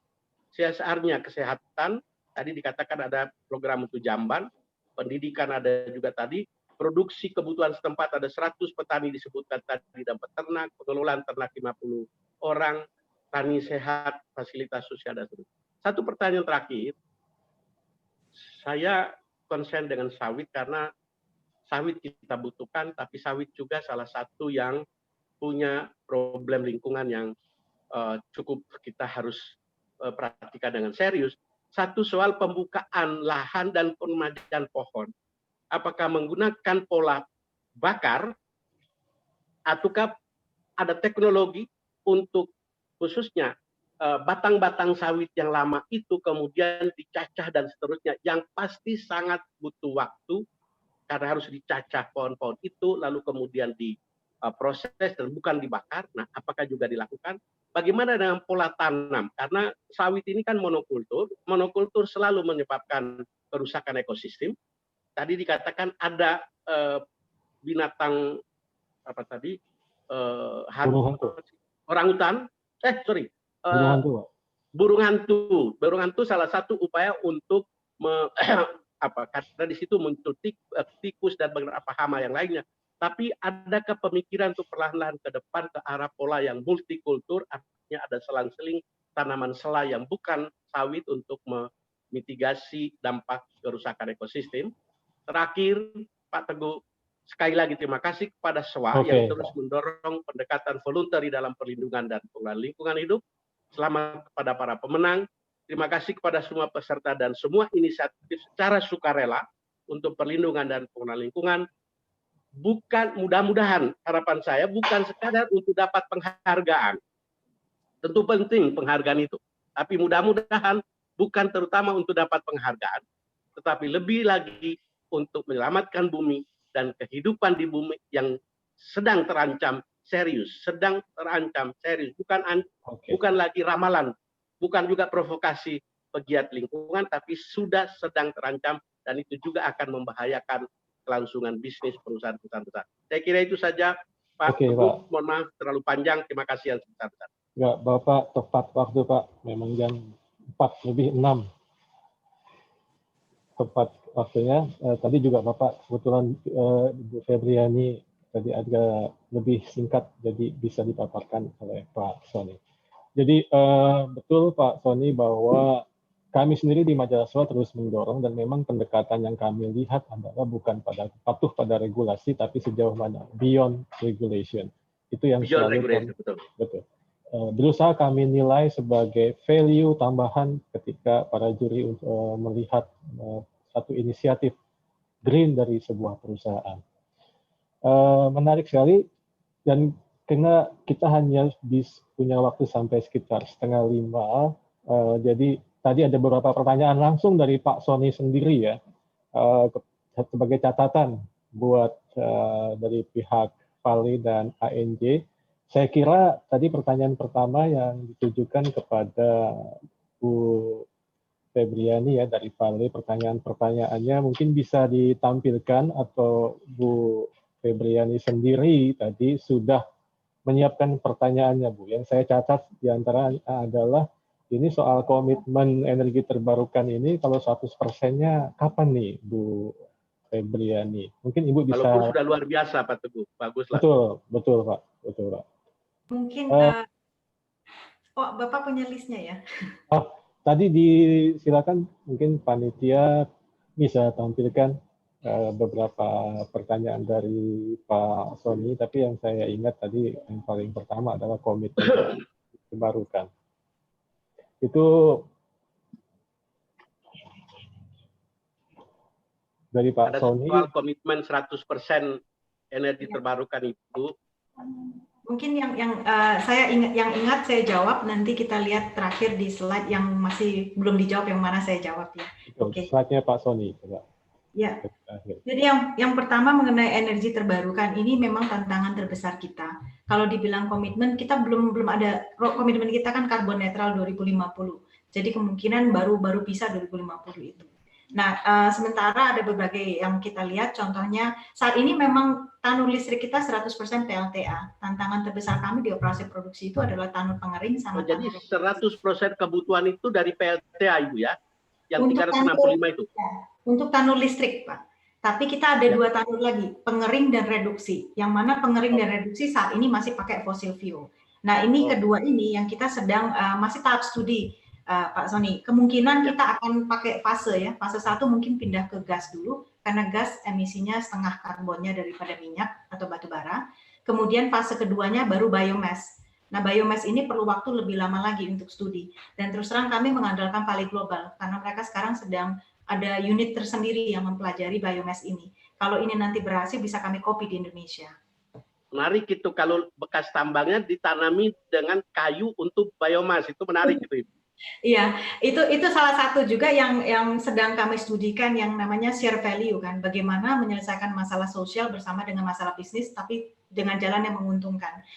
Dan itu sudah dalam radar, Pak Sony, cuma perlu waktu. Kita nggak bisa janji dalam waktu dekat karena tantangannya luar biasa ya. Kalau tadi mengenai penutupan lahan tambang, memang berlangsung terus-menerus sepanjang masa penambangan karena memang setiap kita berkomitmen bahwa setiap saat itu tidak boleh lebih dari 1.200 hektar yang terbuka. Jadi kalau buka harus tutup, buka harus tutup. Ya. Kemudian yang ditutup itu dengan tanaman asli. Jadi sebelum kita menebang pohon harus ada inventarisasi dulu semuanya. Sehingga ketika kita tutup harus kembali seperti awalnya. Nah, kalau pertanyaan tadi apakah sudah dimanfaatkan untuk pangan lokal? Belum. Nah, ini bisa kita pertimbangkan. Saat ini kita masih mengembalikan ke asalnya. Ke asalnya, ya. Sesuai peruntukan. Ya, sesuai dengan peruntukannya. Belum sampai ke pangan lokal. Mungkin nanti itu bisa jadi suatu solusi juga, karena salah satu kendala terbesar kita land encroachment, perambahan hutan yang ilegal. Jadi itu di luar kendali kita, tapi masuk ke area operasi juga. Jadi mau nggak mau ya memang harus manage juga lah sama kita. Nah, kalau masalah tadi energi konservasi di semua kantor kami memang sudah yang otomatis mati kalau nggak ada orang. Oke. Terus kedua, dengan COVID-19 sebenarnya ada manfaat juga. Kita kan semua work from home ya. Jadi transportasi kami yang bolak-balik bus karyawan yang ribuan itu ya tidak perlu ada emisi karbon lagi. Nah, kalau dari sisi teknologi advancement ada dua. Pertama, power stabilization. Jadi hydropower itu memang kita pakai untuk furnace, tapi fluktuasinya, secara teknis fluktuasinya luar biasa. Itu tantangan terbesar. Jadi kita punya SPLC, itu alat yang kita pasang untuk menstabilkan fluktuasi itu sehingga efektivitas serapan energi menjadi lebih besar. Nah, rencananya satu sudah berhasil di satu tanur, rencananya mungkin 2-3 tahun ke depan akan dipasang tanur kedua. Cukup mahal sih, $15 juta. Jadi itu kita harus progresif untuk lakukan. Kalau itu bisa dilakukan, maka jumlah energi yang tersedia akan lebih besar lagi untuk PLTA yang bisa dipakai untuk yang lainnya. Seperti contoh tadi electric boiler. Tadinya itu pakai minyak, tapi karena ada excess hydropower, kita pindahkan ke sana. Nah, dari sisi energi konservasi itu, kemudian yang sedang berlangsung tahun ini adalah screening station tadi yang modular. Saat ini sebelum modular screening station ini tercipta, ini inovasi dari perusahaan sendiri juga. Ini adalah teknologi dari semen industri yang kami pakai di tambang nikel pertama di Indonesia. Nah, saat ini sebenarnya proses screening ya, itu menggunakan air karena biji laterite sangat lengket. Nah, teknologi ini tidak menggunakan air. Jadi kalau tidak menggunakan air, otomatis lebih kering, sehingga biaya pengeringannya nanti, energi pengering untuk mengeringkan menjadi lebih rendah ya. Tentu yang ini juga yang kita ingin kuatkan karena tidak hanya dari sisi lingkungan, secara ekonomi juga bagus karena biaya akan turun jauh sekali kalau itu berhasil. Jadi satu unit sudah dipasang, rencananya kita akan amati 12 bulan ke depan, jika berhasil akan direplika ke yang lainnya. Kemudian dana reklamasi ada dicadangkan sesuai dengan peraturan yang ada kita ikutin ya. Kontribusi energi tadi udah disampaikan ya. Kayaknya ada next slide dari panitia, masih ada pertanyaan. Mungkin kita bagi dengan waktunya dengan tim ANJ. Iya tadi apa namanya Pak Sony, sebelum nanti kita ada beberapa pertanyaan dari hadirin juga. Mungkin satu pertanyaan dari Pak Sony buat tim ANJ adalah soal ini Pak, pola pembukaan dan pola tanam. Ini apakah di kelapa sawit ini masih dibakar atau ada pola-pola yang lain yang lebih ramah lingkungan? Bagaimana Bu Isti dan Pak Sukris? Baik, saya jawab ya. Kelapa sawit ini kan sebetulnya istilahnya digebukin terus gitu kan. Sebagai industri yang sangat tidak ramah lingkungan, membuka hutan, membakar hutan, udah banyak sekali. Walaupun sebetulnya kita ini adalah penghasil devisa terbesar untuk negara kita. Ini sebetulnya saya harapkan kita semua nggak termakan dengan publisitas, terutama dari negara Uni Eropa ya. Sebab kalau kita lihat, pembukaan lahan itu tidaklah mungkin kami lakukan dengan cara membakar. Kenapa? Yang berani melakukan itu dengan cara bakar, itu dia sama sekali tidak memikirkan akibatnya. Jadi sejak awal kami berkecimpung di industri sawit tidak pernah melakukan pembukaan lahan dengan cara membakar. Karena ada tekniknya sendiri untuk membuka lahan itu seperti apa. Kenapa mesti dibakar? Kalau toh itu ada kayunya, kan lebih baik kayu itu dikumpulkan, dijual atau digunakan untuk alat infrastruktur pembuatan jalan di daerah-daerah yang bersangkutan. Jadi nggak bisa itu dibakar. Dibakar itu sama sekali tidak menguntungkan dan bahayanya cukup besar. Nah, tadi kalau menjawab pertanyaan Pak Sony ya, apakah terus kalau replanting, apakah pohon itu akan dibakar? Enggak, Pak. Itu kita cacah semua. Ya, kalau dicacah dibiarkan begitu saja, itu ujungnya bisa mengundang hama. Pak Sukris bisa tahu dia karena dia juga udah melakukan replanting. Itu mengundang hama. Nah, hama itu akan makan kelapa sawit yang muda-muda ini jadi rusak. Jadi supaya menghindari tidak ada hama itu, kami harus proses supaya dia malahan menjadi kompos. Belum ke biomasa, Ibu. Pak Sukris ya. Mungkin Pak Sukris bisa tambah. Masih mute Pak Sukris. Pak Sukris masih di mute. Masih mute, Pak. Masih mute, Pak. Mudah-mudahan bisa untuk biomasa itu Ibu, supaya energi terbarukannya bisa. Ya, baik Bu, sini saya tambahkan untuk pertanyaan Pak Sony. Ya, memang apa yang disampaikan Bu Istini itu benar adanya. Jadi kebetulan kami di Binanga ini sudah melakukan replanting lebih kurang hampir 1.500 hektar, Pak. Jadi kami semuanya itu kami lakukan chipping, yang nama istilah chipping kaca. Kemudian saya sangat sependapat sekali dengan statement Bu Isti ini tentang masalah sawit ini. Tapi bagi Austindo sebenarnya ini tidak sama gitu, karena kami terus terang sangat peduli dengan lingkungan. Malah kami sangat konsen, terutama area-area yang dengan kemiringan di atas 23 derajat itu kami tidak buka. Kami itu akan lakukan konservasi. Dan untuk menjaga tidak terjadi erosi, kami juga menggunakan teras. Kami namakan di sini namanya double teras. Nah, itu adalah salah satu upaya untuk konservasi tanah dan air sehingga tidak terjadi kerusakan lingkungan. Jadi untuk menghindari tadi pembukaan lahan, kami istilahnya pembukaan lahan tanpa bakar. Memang kami lakukan chipping dan itu kami nanti airnya melapuk. Jadi kami modifikasi juga dengan penutup tanah, tanaman kacangan yang akan mempercepat proses pelapukan chippingan tadi sehingga itu menjadi kompos. Nah, ini adalah satu hal yang untuk memperbaiki tekstur dan struktur tanah seperti itu. Itu yang kami lakukan di ANJ, sehingga pola-pola sustainability ini memang kami menjadi satu kebijakan yang kami lakukan di sini juga. Kemudian juga tadi terkait pertanyaan Pak Sony juga terkait dengan hemat energi ya. Kami memang Pak sudah melakukan penggantian bola lampu yang selama ini kan kami banyak di pabrik, di perumahan itu menggunakan lampu TL kan. Itu lampu yang tentu pemborosan energi. Kami sekarang sudah mengganti semua itu dengan bola-bola yang hemat energi. Itu sudah kami lakukan.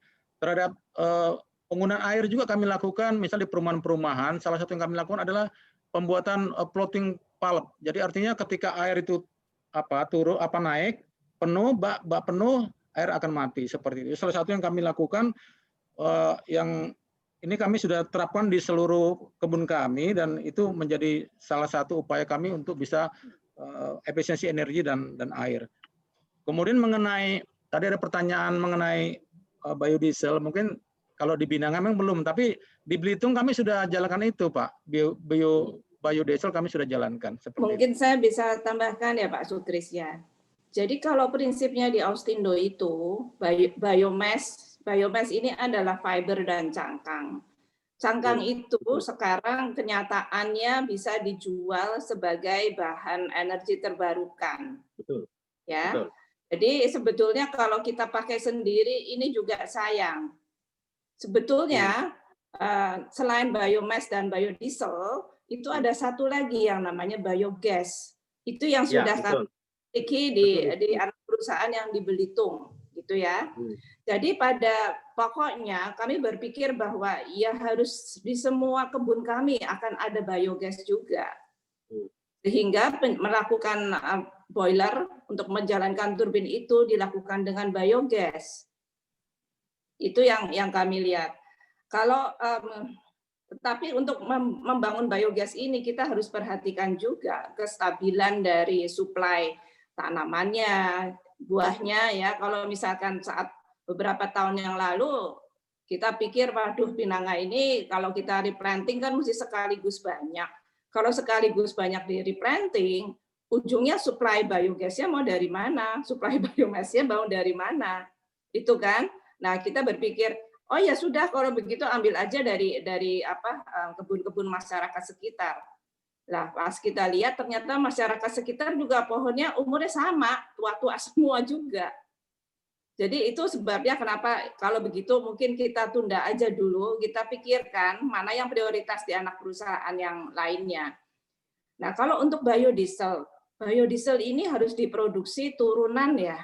Turunan, jadi bukan dari perkebunan kelapa sawit itu sendiri, tetapi dia produksinya ada di downstream. Nah, jadi kalau misalkan terus kami beli lagi, ya bisa itu dilakukan. Jadi itu sebabnya Pak, energi terbarukan bukan hanya semata-mata untuk boiler juga. Kelihatannya memang kecil mungkin kemajuannya ya, tetapi semua usaha ini kami lakukan dari hati, makanya sampai penggantian bola lampu, kemudian juga penggantian dari mekanisasi alat panen itu semua kami usahakan menggunakan listrik, baterai listrik, ya, itu jauh lebih hemat dan lebih environmental friendly dibandingkan kalau pakai solar atau pakai ya bahan bakar yang lain. Jadi itu yang dilakukan. Mungkin kalau diizinkan saya mau kembali lagi tadi juga ke pertanyaan bahwa kenapa ya yang pohon-pohon itu kenapa nggak dijadikan biomass saja? Nah, ini kalau secara teknik bisa dia dijadikan biomass. Tetapi karena perhitungan dari kalorinya dan lain sebagainya itu nggak sebegitu mudah. Jadi dalam proses produksi itu sendiri bisa menjadi ada batuk-batuknya karena kan harus kita lihat komposisinya semua. Jadi memang keputusan kami adalah membuat menjadi kompos karena ini pasti mengurangi penggunaan pupuk anorganik.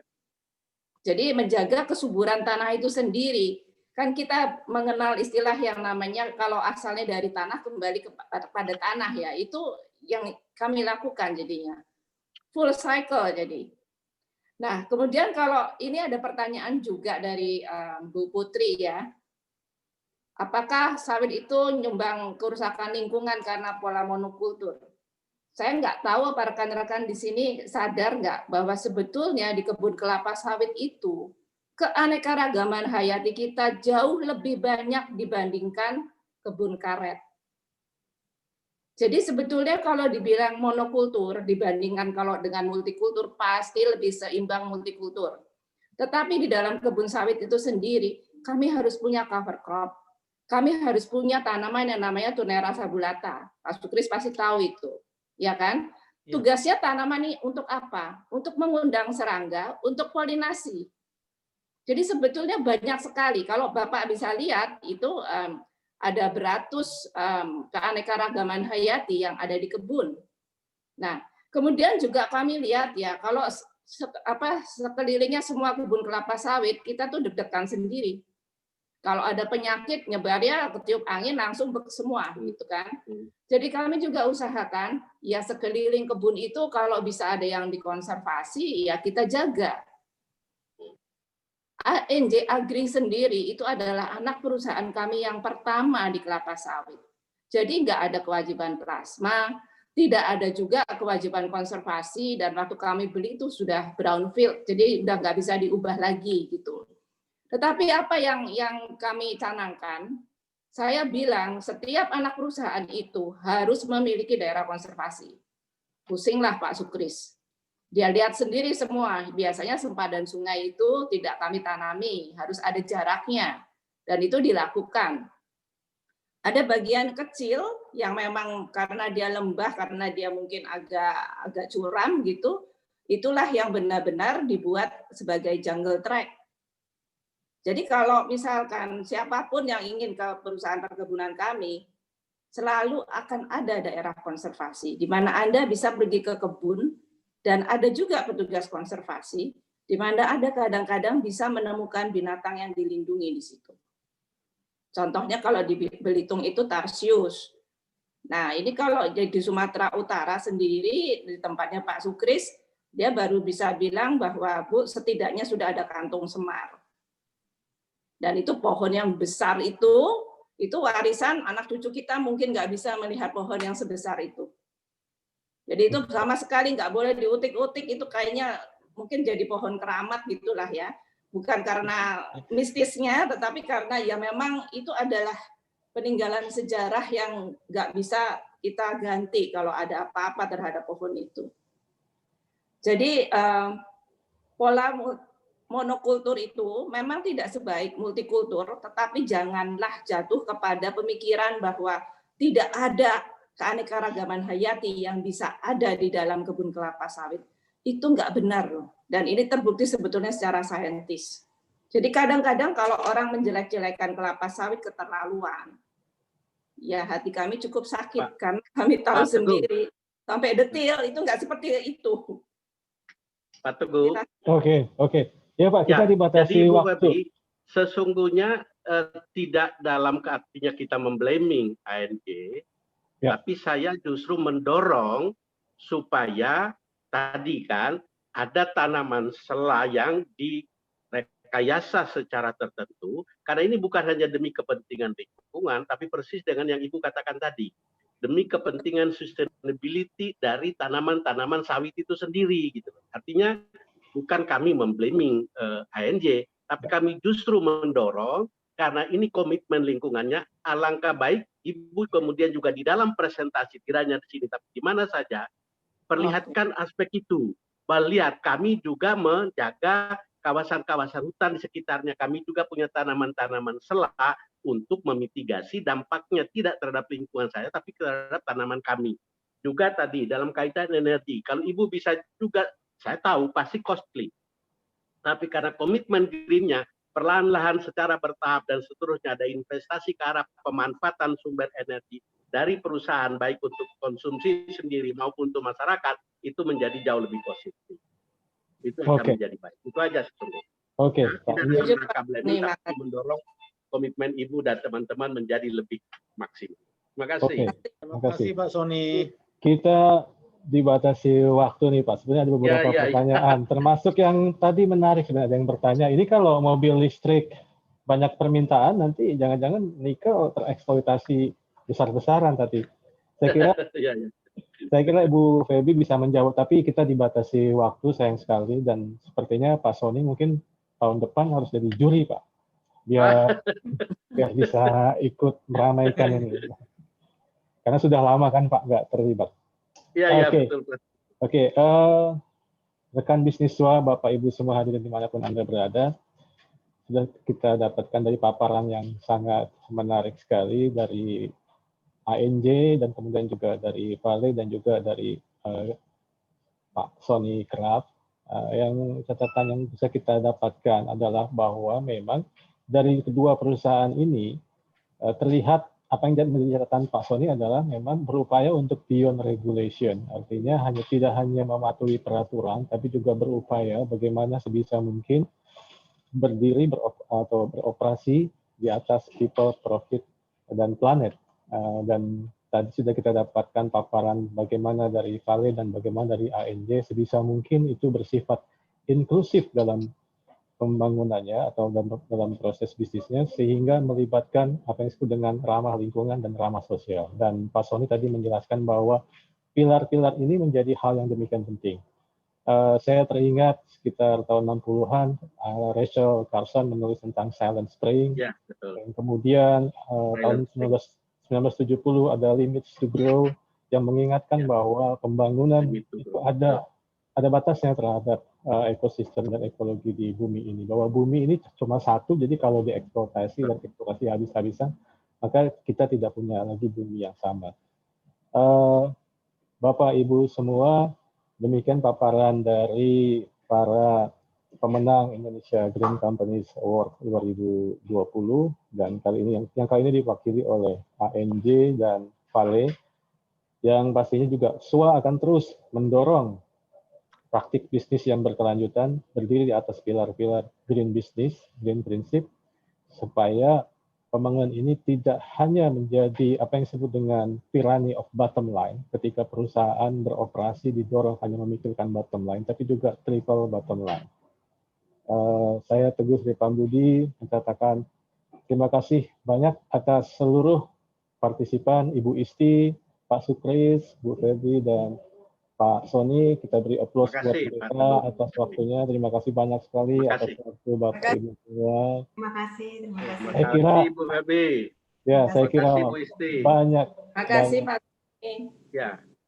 Mari. Saya akan bisa cari waktu kita komunikasi untuk betul Pak. Upaya perlindungan lingkungan. Jadi memang. Kenapa Bu? Sangat menarik kalau bisa komunikasi dengan Pak Sony. Betul Bu. Baik, jadi Ibu. emang ini gara-gara pandemi ini kita jadi bertemu malah Bu ya. Ya, kita malah bisa ketemu. Betul. Jadi memang ini. Tapi tadi menarik sekali Pak Sony yang mengingatkan bahwa pada akhirnya alam itu adalah stakeholders kita yang utama, sepertinya Pak ya. Yang sama-sama ini mungkin diabaikan. Karena bagaimana virus yang mikromilimeter, sangat kecil gitu. Sangat kecil bisa mengobrak-abrik seluruh rencana termasuk perusahaan. Bisnis. Betul, selalu bisnis. Itu luar biasa. Jadi tadi kenapa saya ingat Rachel Carson, karena tiba-tiba sunyi burung-burung tidak ada karena adanya pestisida.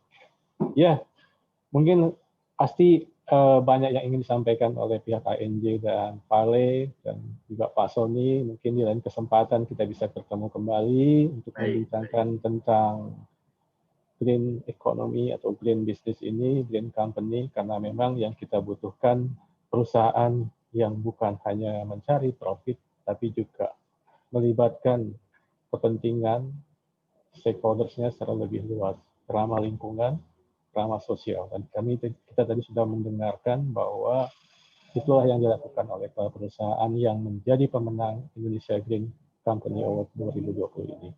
Semoga kita bisa bertemu di lain kesempatan dalam kondisi yang lebih baik dan semoga pandemi ini segera berakhir. Tetap semangat, jaga kesehatan, jangan lupa 3M. Saya Teguh Supambudi mengucapkan terima kasih kepada seluruh partisipan, seluruh pembicara, dan kepada Bapak Ibu semua. Kita beri aplaus dari rumah masing-masing. Selanjutnya, tak lupa juga saya mohon maaf bila ada kesalahan. Selanjutnya saya serahkan kepada Mbak Vina sebagai MC. Assalamualaikum warahmatullahi wabarakatuh. Saya pamit karena ada acara ya. Kasih. Ya, terima kasih Pak Sony. Kasih. Terima kasih Pak. Terima kasih Teguh dan para narasumber yang telah hadir di acara ini. Diskusinya sangat menarik sekali dan tentu akan sangat bermanfaat bagi para rekan bisnis SWA dan khususnya untuk para eksekutif perusahaan dalam menjalankan proses bisnis operasionalnya. Nah, bagi rekan bisnis SWA jangan kemana-mana dulu, karena setelah ini akan ada virtual awarding untuk para pemenang Indonesia Green Companies 2020. Nah, untuk menutup sesi diskusi di sore hari ini, saya ucapkan juga terima kasih kepada rekan bisnis SWA yang bergabung di sore hari ini. Dan saya selalu ingatkan kepada Anda untuk terap protokol kesehatan, terapkan 3M, memakai masker, mencuci tangan, dan menjaga jarak. Terima kasih atas perhatiannya. Selamat sore. Sampai jumpa di webinar selanjutnya.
Assalamualaikum warahmatullahi wabarakatuh. Salam sejahtera Bapak Ibu sekalian dimanapun Anda menyaksikan.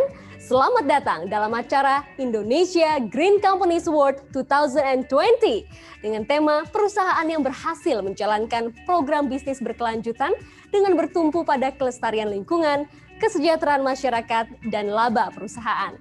Tahun 2020 ini untuk kali yang ke-8, SWA menyelenggarakan acara Indonesia Green Companies Award, sebuah ajang penghargaan bagi perusahaan-perusahaan di Indonesia yang memiliki kepedulian terhadap keselamatan lingkungan dan kesejahteraan masyarakat dalam menjalankan bisnisnya. Green Company adalah perusahaan yang secara konsisten mengimplementasikan prinsip-prinsip Triple P, People, Profit, dan juga Planet dalam kerangka pembangunan yang berkelanjutan atau Sustainability Development. Hadirin, secara ideal suatu perusahaan yang tergolong green company telah terlihat pula dari sejak awal penyusunan visi misi besarnya, policy and strategy, proses, produk, hingga marketingnya. Juga melibatkan partner yang peduli pada prinsip Triple P, sehingga tercipta pula kultur green dalam perusahaan tersebut. Untuk memilih perusahaan terbaik dalam menjalankan bisnis hijau, kami menggunakan 4 parameter. Pertama, visi dan strategi perusahaan yang meliputi aspek komitmen CEO, compliance, konsep, dan strategi dalam menjalankan bisnis hijau. Yang kedua, langkah-langkah pelaksanaan yang meliputi aspek signifikansi alokasi dana, organisasi, eksekusi, dan life cycle assessment atau LCA. Ketiga, program sustainability yang mencakup aspek pengembangan program, internalisasi sistem dan budaya, efisiensi penggunaan sumber daya alam, keanekaragaman hayati, dampak pada perubahan iklim, aktivitas CSR atau Corporate Social Responsibility, dan ecological footprint. Yang keempat, hasil dan dampak konkret yang meliputi dampak terhadap kelestarian lingkungan, kinerja bisnis, dan juga green procurement.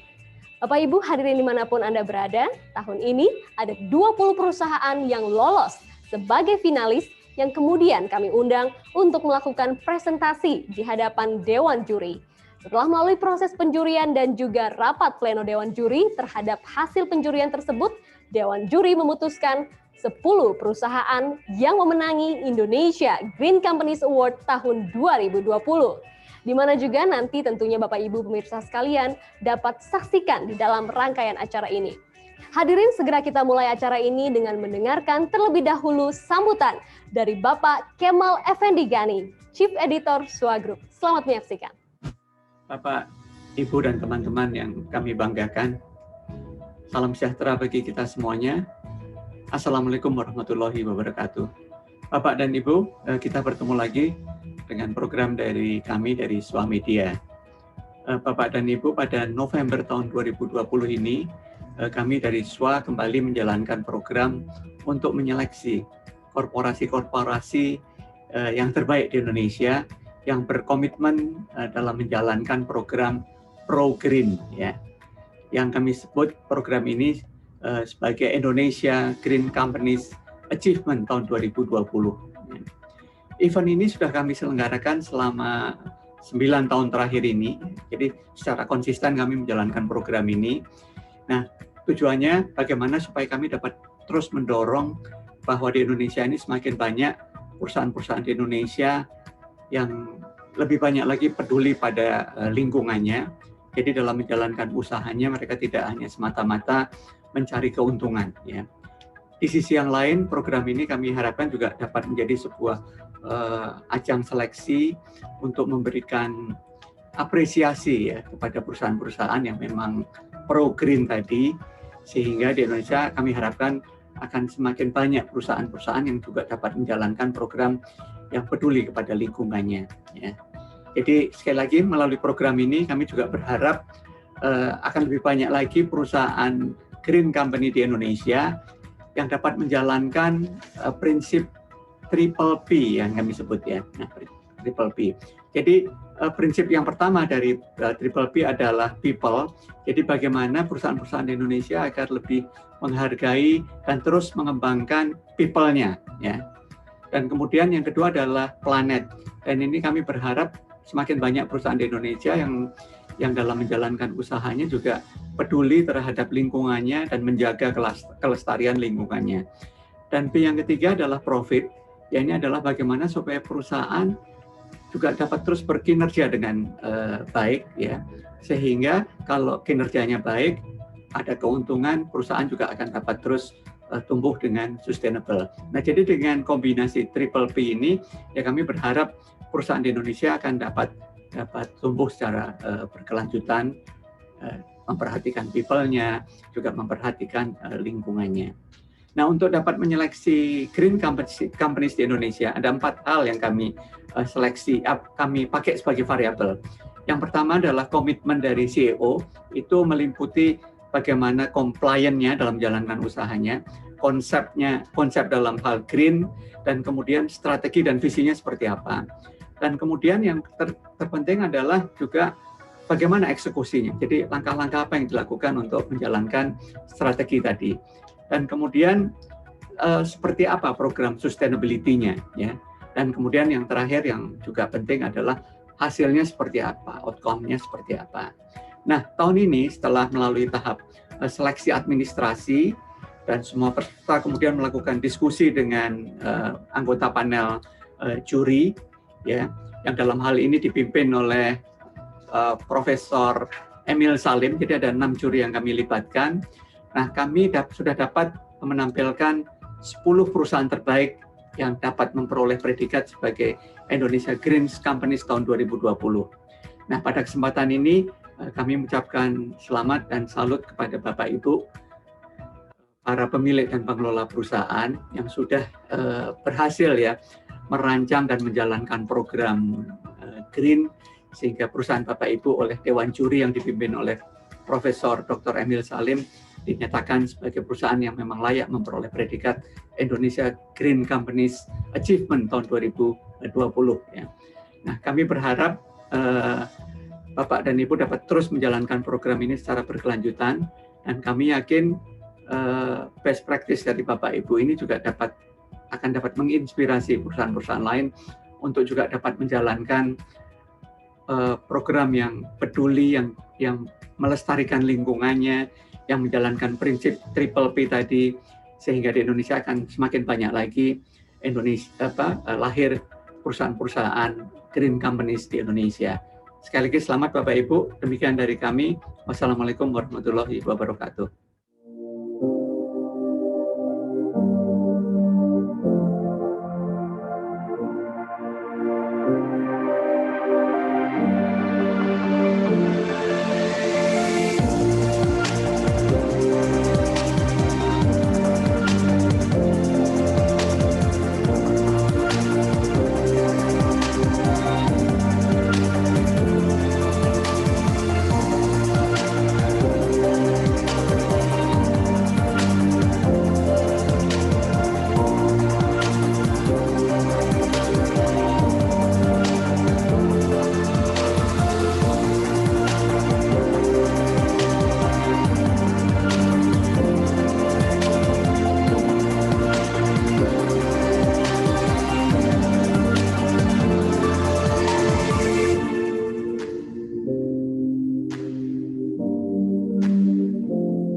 Dibina Nestle untuk membuat kandang percontohan minimal sapi 8 ekor. Biaya membuat kandang habis 30 juta. Kandangnya bentuknya seperti ini, air minum cukup, dan ada sekat-sekatnya. Sirkulasi udara bagus, hijauan-hijauan cukup. Sekarang pendapatan saya per bulan 8 juta sampai 9 juta.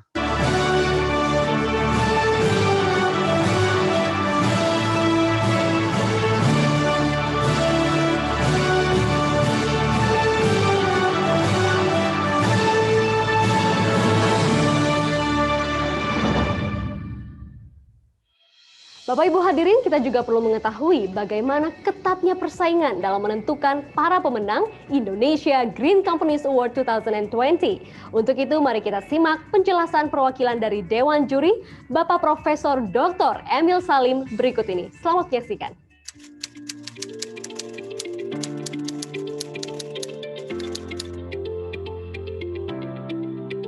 Tahun 2020, penghargaan Green Company agak berbeda dengan tahun-tahun lalu. Kita mengalami di tahun 2020, bulan Maret yang lalu, peristiwa lahirnya, munculnya coronavirus pandemi corona, COVID-19, sehingga memukul pemasaran dari banyak perusahaan. Maka banyak perusahaan mengalami kesulitan di tahun 2020 yang tidak dialami sebelumnya.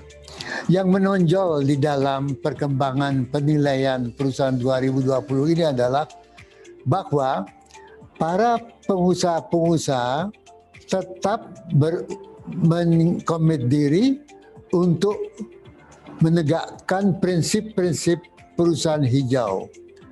Pertama, di dalam hal pencemaran, penggunaan energi, kemudian limbah, penanganan limbah, manajemen supaya produk yang dihasilkan mempunyai dampak negatif sekecil mungkin, dan hal-hal yang memenuhi hadirnya perusahaan yang bersih dan berlanjut menjadi contoh dari perusahaan yang bersih lingkungan dan hijau, company hijau.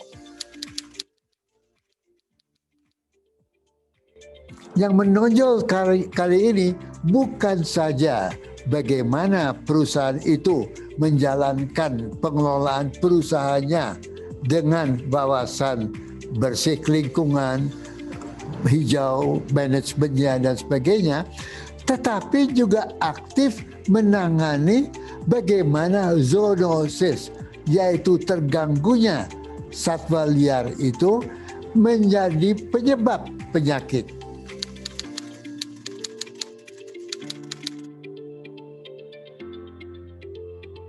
Bagaimana cara manajemennya, kecuali tetap mengindahkan prinsip-prinsip hijau, kelestarian, pencemaran, dan sebagainya, tetapi bagaimana falsafatnya di dalam membina sumber daya manusianya.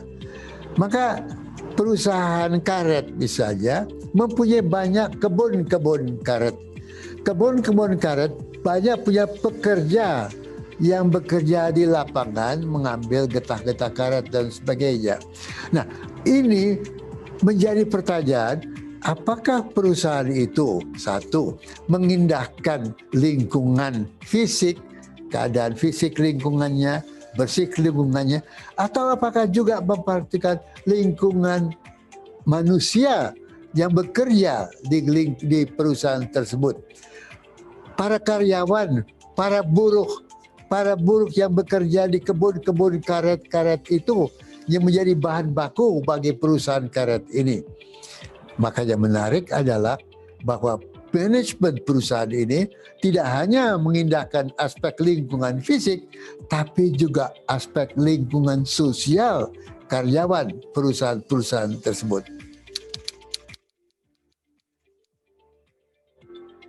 Jadi produknya pun adalah ramah lingkungan. Tentu menghendaki pendidikan, penelitian, pengembangan, peningkatan nilai tambah.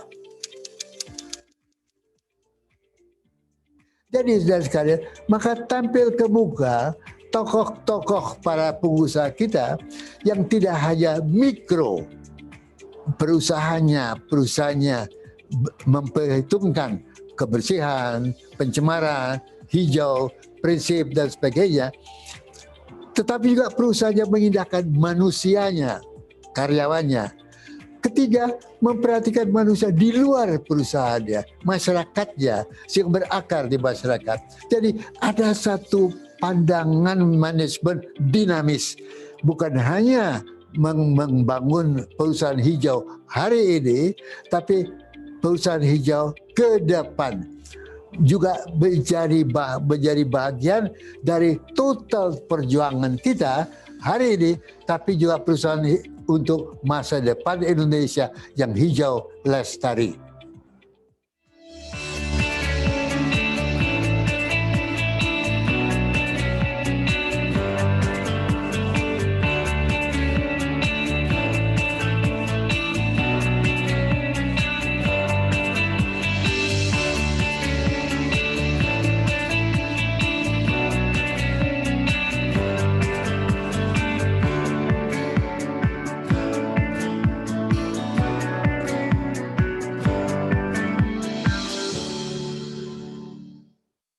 Sejarah telah mencatat pengabdian kami bagi tanah air tercinta, di mana kami memanfaatkan keahlian dan penguasaan teknologi. Ini adalah semangat yang menggerakkan langkah maju kami. untuk menjadi perusahaan konstruksi dan investasi terbesar serta berkelanjutan di kawasan Asia Tenggara. PT PP telah menjadi sebuah perusahaan dewasa yang besar dan berkembang di Indonesia dengan dua pilar bisnis utama, konstruksi dan investasi.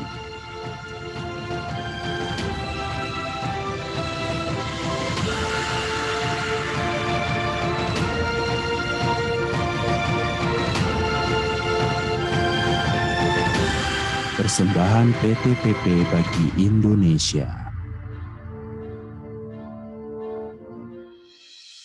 Bapak Ibu hadirin, tibalah saatnya kami untuk mengumumkan siapa saja perusahaan peraih penghargaan Indonesia Green Companies Award 2020 dan pemenang penghargaannya adalah selamat kepada PT Bio Farma Persero. Selamat kepada PT Kirana Megatara Tbk. Selamat kepada PT Vale Indonesia. Selamat kepada Nestle Indonesia.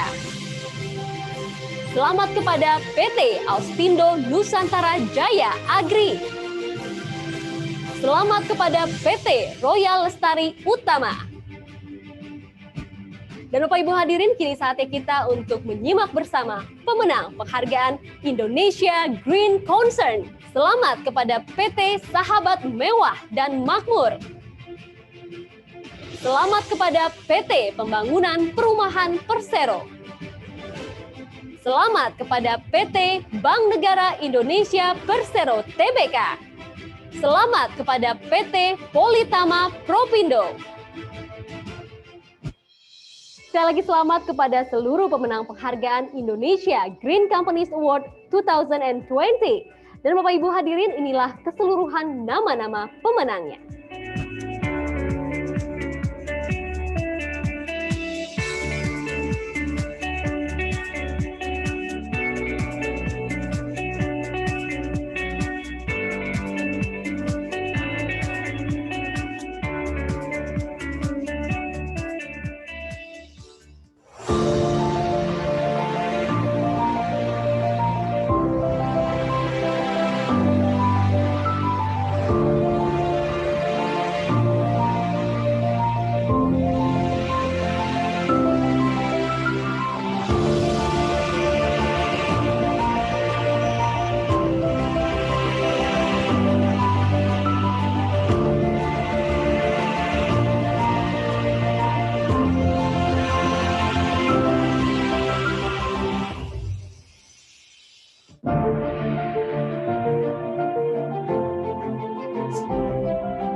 Hadirin sekalian, tentunya Anda juga ingin mengetahui bagaimana atau langkah-langkah apa saja yang dilakukan oleh para pemenang hingga mereka dinobatkan sebagai perusahaan terbaik dalam menjalankan green business.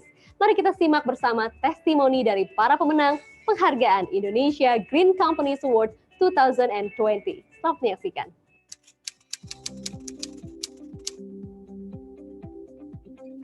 Saya selalu mendengar amanah dari Pak Teddy Rahmat selaku founder dari Ciputra Group, yang beliau selalu mengatakan we have to serve for a greater purpose. Selain itu, Kirana juga mempunyai misi dan visi bahwa company itu harus mempunyai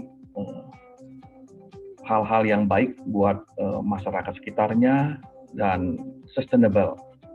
Jadi dari semua yang tadi saya katakan bahwa jadi artinya sejati itu untuk bisnis adalah tidak serta-merta ukurannya dari segi ekonomi saja, tetapi yang lebih diukur adalah kita harus memperhatikan dan lingkungan-lingkungan sekitarnya, masyarakat, dan pegawai-pegawai di sekitar kita di mana bisnis kita sedang berada.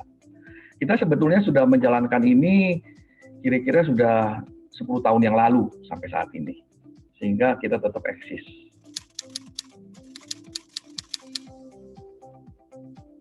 Komitmen dari Kirana Megatara Group dengan mencanangkan visi tersebut, kita sudah membuat satu kebijakan atau policy.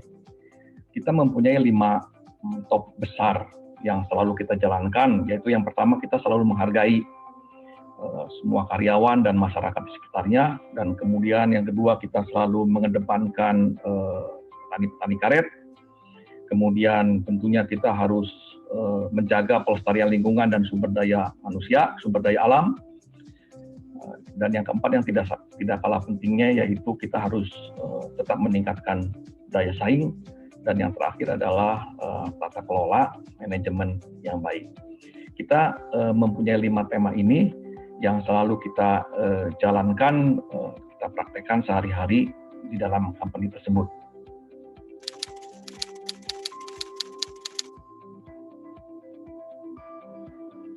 Pasti ada departemen dan divisi yang menjalankan. Kita di head office Jakarta, dan yang di daerah-daerah juga di pabrik-pabrik kita punya belasan. Masing-masing di head office dan di pabrik mempunyai departemen dan divisi khusus, seperti departemen yang mengelola kesehatan dan keselamatan kerja. Kemudian ada HRD di masing-masing pabrik juga yang tentunya ikut memonitor industrial relation dan pengembangan skill karyawan. Kemudian di head office juga kita mempunyai factory operation yang ikut menganalisa dan ikut perkembangan untuk energi dan teknologi yang terbarukan. Itu yang terjadi saat ini. Tapi yang paling menarik adalah kita di head office membentuk divisi khusus yang kita namakan adalah divisi corporate sustainability. Divisi ini khusus di bawah saya, di mana tugasnya adalah mereka ini yang mengkoordinir daripada departemen dan divisi-divisi terkait yang tadi saya katakan. Ini lintas departemen dan lintas divisi. Mereka yang mengkoordinir sehingga program ini bisa berjalan dengan lancar. Kemudian ada 2 tugas tambahan juga dari divisi ini, yaitu mereka yang ikut memonitor dan ikut bermitra langsung dengan petani-petani karet di daerah. Hadirin, demikianlah rangkaian acara Indonesia Green Companies Award 2020. Tidak lupa kami ucapkan terima kasih banyak kepada mitra kami yang telah membantu terselenggaranya acara ini. Terima kasih kepada PT Bio Farma Persero, PT Kirana Megatara Tbk, PT Vale Indonesia, Nestle Indonesia, PT Austindo Nusantara Jaya Agri, PT Pembangunan Perumahan Persero, PT Sahabat Mewah dan Makmur. Terima kasih untuk seluruh support yang telah diberikan oleh para mitra kami, dan tentunya terima kasih pula kepada Bapak Ibu hadirin yang telah menyaksikan dari awal hingga penghujung acara ini. Sampai jumpa di acara yang sama tahun depan. Terima kasih.